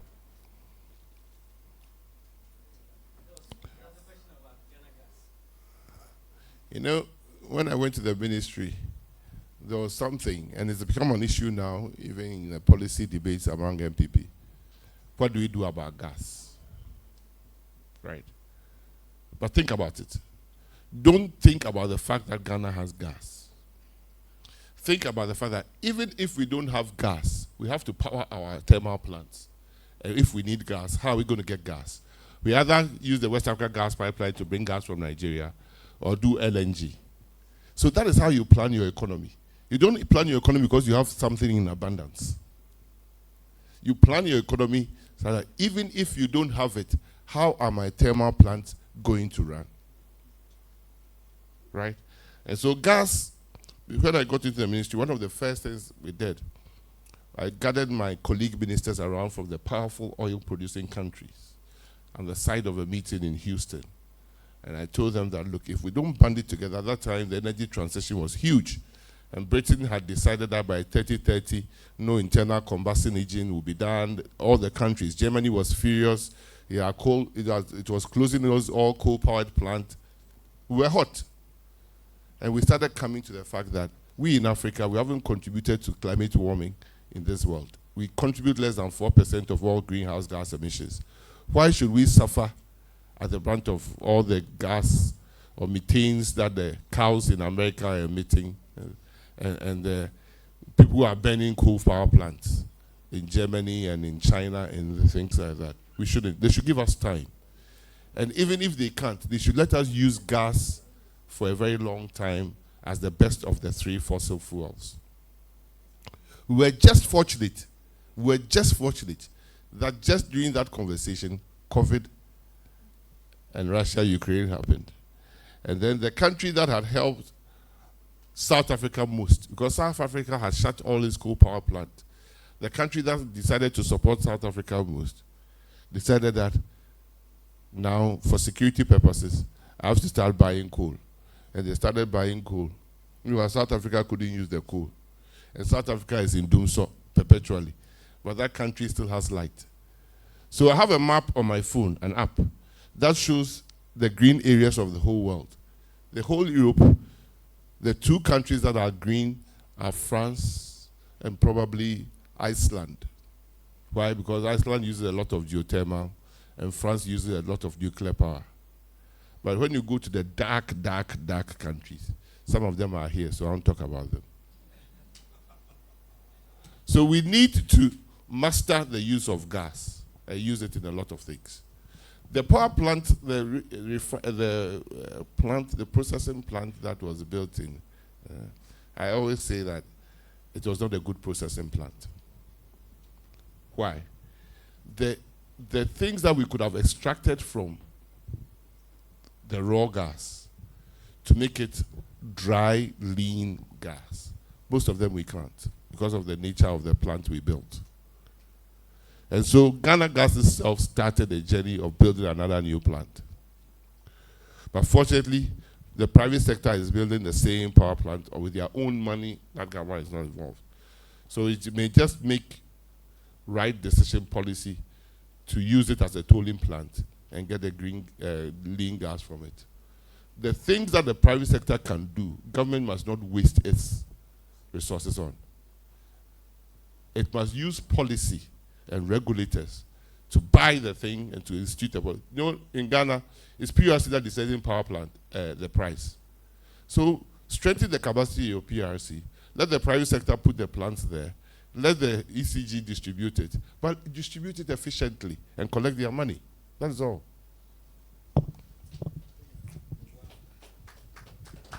Thank you very much. Please put your hands together for him one more time.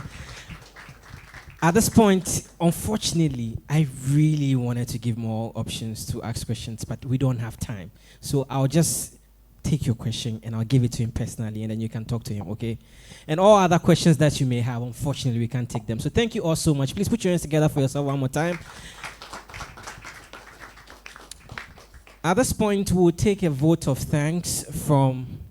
Okay. Oh, yeah, Prof needs to wrap up. Okay. Right.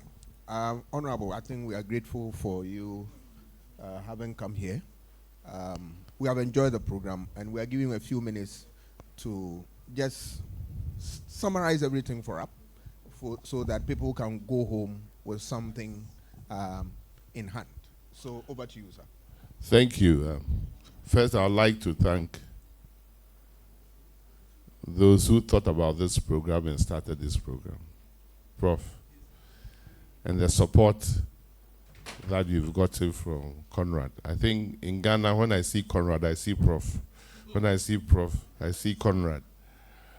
Because I think that I'm not being an advocate unnecessarily, but I think we need more time for politicians to be questioned and mixed at fora like this. It shouldn't be one-off. I don't know who you are bringing on this, but we should do it more frequently and in the other campuses as well. Because that is the way to enhance democracy. It is not only about competing for ideas. Like I said on the sideline of London meeting, our vision bearers are not helping us because they are bearing visions that looks like hallucinations. Visions that you cannot translate into things that would affect the ordinary citizens are no visions, are forms of delusions or hallucinations, depending upon where you are looking at it from. The essence of governance is to ensure that what the leaders say, they can see it in the execution in their lives. Because if my flag bearer had said free SHS, free SHS, free SHS, and we hadn't delivered free SHS, it would have exterminated our political party from existence in this country quicker than what anybody would have thought. So what people who purport to be leaders or want to be leaders or are leaders, what they say must matter. Because the Constitution of the Republic of Ghana entrusts our presidents with everything: the mineral resource, the money, and all executive power. Our life and death depend upon the presidents that we have. And we should take it seriously that presidents cannot deliver if they don't have the right ministers. And how are we preparing our ministers to deliver on behalf of the presidents? And parties, political parties, will sink or rise. You might win an election, but very soon despondency will set in. And people will see that this is what I call fake leadership. And so when you bring us here, we are only thankful that the service that we purport to have rendered has met the expectation of some people that want to learn. And there should be more. Somebody came to my office yesterday after discussing with him. He wrote that he wants to write my memoirs. I know there are one or two people here who have offered also to write my memoirs.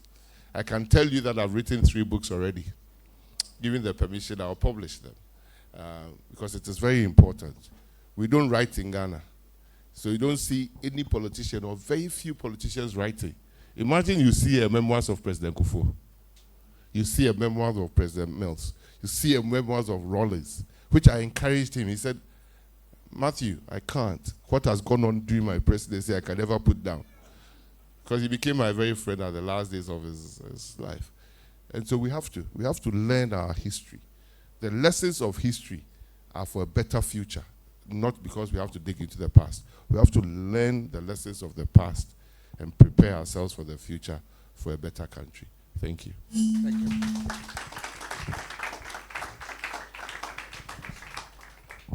Thank you so much. I think we can do better for them. Please do better for them. Please do better for them. This has been a very interesting and very exciting and eye-opening conversation we've just had today. And all your questions have been very, very interesting as well. At this point, we'll have to take the vote of thanks and then take the final remarks from HOD and CAS as well. But before we do that, okay, we're not going to do that. Okay, all right. Before we do it, so the poster press, please put your hands together for the president of the Political Science Students Association. But before poster president does the vote of thanks, I'm told they have a special presentation to do to Dr. Matthew, and that is going to be led by Miss Lodi Ifua Amankwa, the poster secretary. So please, if you can quickly get that done, and then we can do the vote of thanks.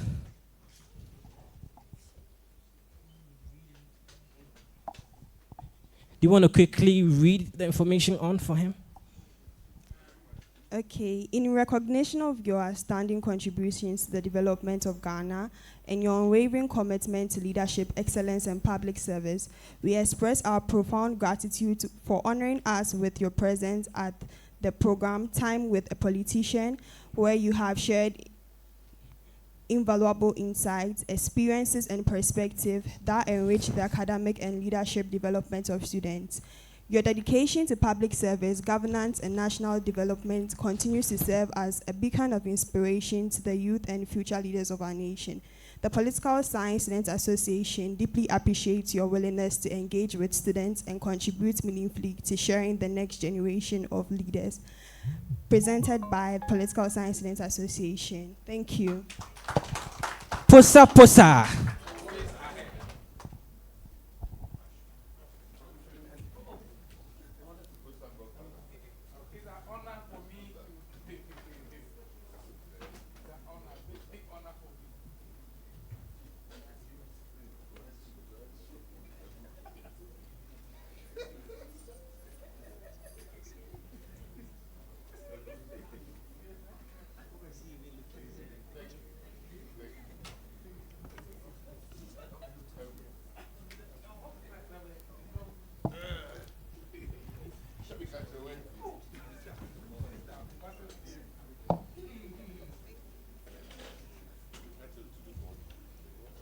distinguished guests, Professor Isaac Owusu-Mensah, Head of Department, Political Science, Miss Annalena Sabroso-Vasafo. I hope it's right.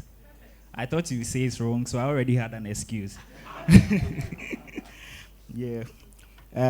Country representative of Konrad-Adenauer-Stiftung, Dr. Joseph Damo, Director of Programs, KAS, Dr. Matthew Opoku Prempeh, our esteemed guest speaker, honorable lecturers, executives of the Political Science Students Association, fellow students, ladies and gentlemen, good evening. It is with profound gratitude and a deep sense of fulfillment that I stand before you today to offer the vote of thanks on behalf of the Political Science Students Association and to thank KAS for this edition of Time with a Politician. First and foremost, we thank the Almighty God for allowing us to all be here today to witness this program. We thank KAS. We thank our esteemed HOD for putting all these things together and then helping us to have a successful program this day. To our special guest of honor, Dr. Matthew Opoku Prempeh, former Minister of Education and former Minister of Energy. Sir, before even I thank you for all these things, personally, I want to say thank you. The first batch of free SHS, I had the privilege of benefiting, and I must say, maybe from a selfish standpoint, and because maybe I like food so much, I recall those times our food was different from that of the seniors. You know, our jollof was very good, and that of theirs, it didn't really look like jollof, but I don't know. But thank you so much for that. And then also, I would like to say that we are deeply honored by your presence, and we thank you for the generosity with your time, your insightful sharing of experiences from the corridors of power and the challenges of policy implementation, and your perspective on leadership has really shaped our intellect this day. We also appreciate the presence of all our lecturers whose guidance and mentorship have prepared us to engage meaningfully with leaders like Dr. Matthew Opoku Prempeh. To the executives of the association, I have with me here my able General Secretary, Lord Yefia Mankwamweku, UGSRC General Secretary Hopeful, my able Vice President Theophilus Afedi, my treasurer, and then the organizer. I thank all of you. Fellow students of the association, thank you all for being here. I hope we've all learned a lot. We've all learned that leadership is about service. It's about you doing diligently. And so the agenda boys here, I hope you take a cue from this, that when you grow up, you become upright politicians, just like Dr. Matthew Opoku Prempeh here. Thank you all for coming. God bless us all. Pusa pusa.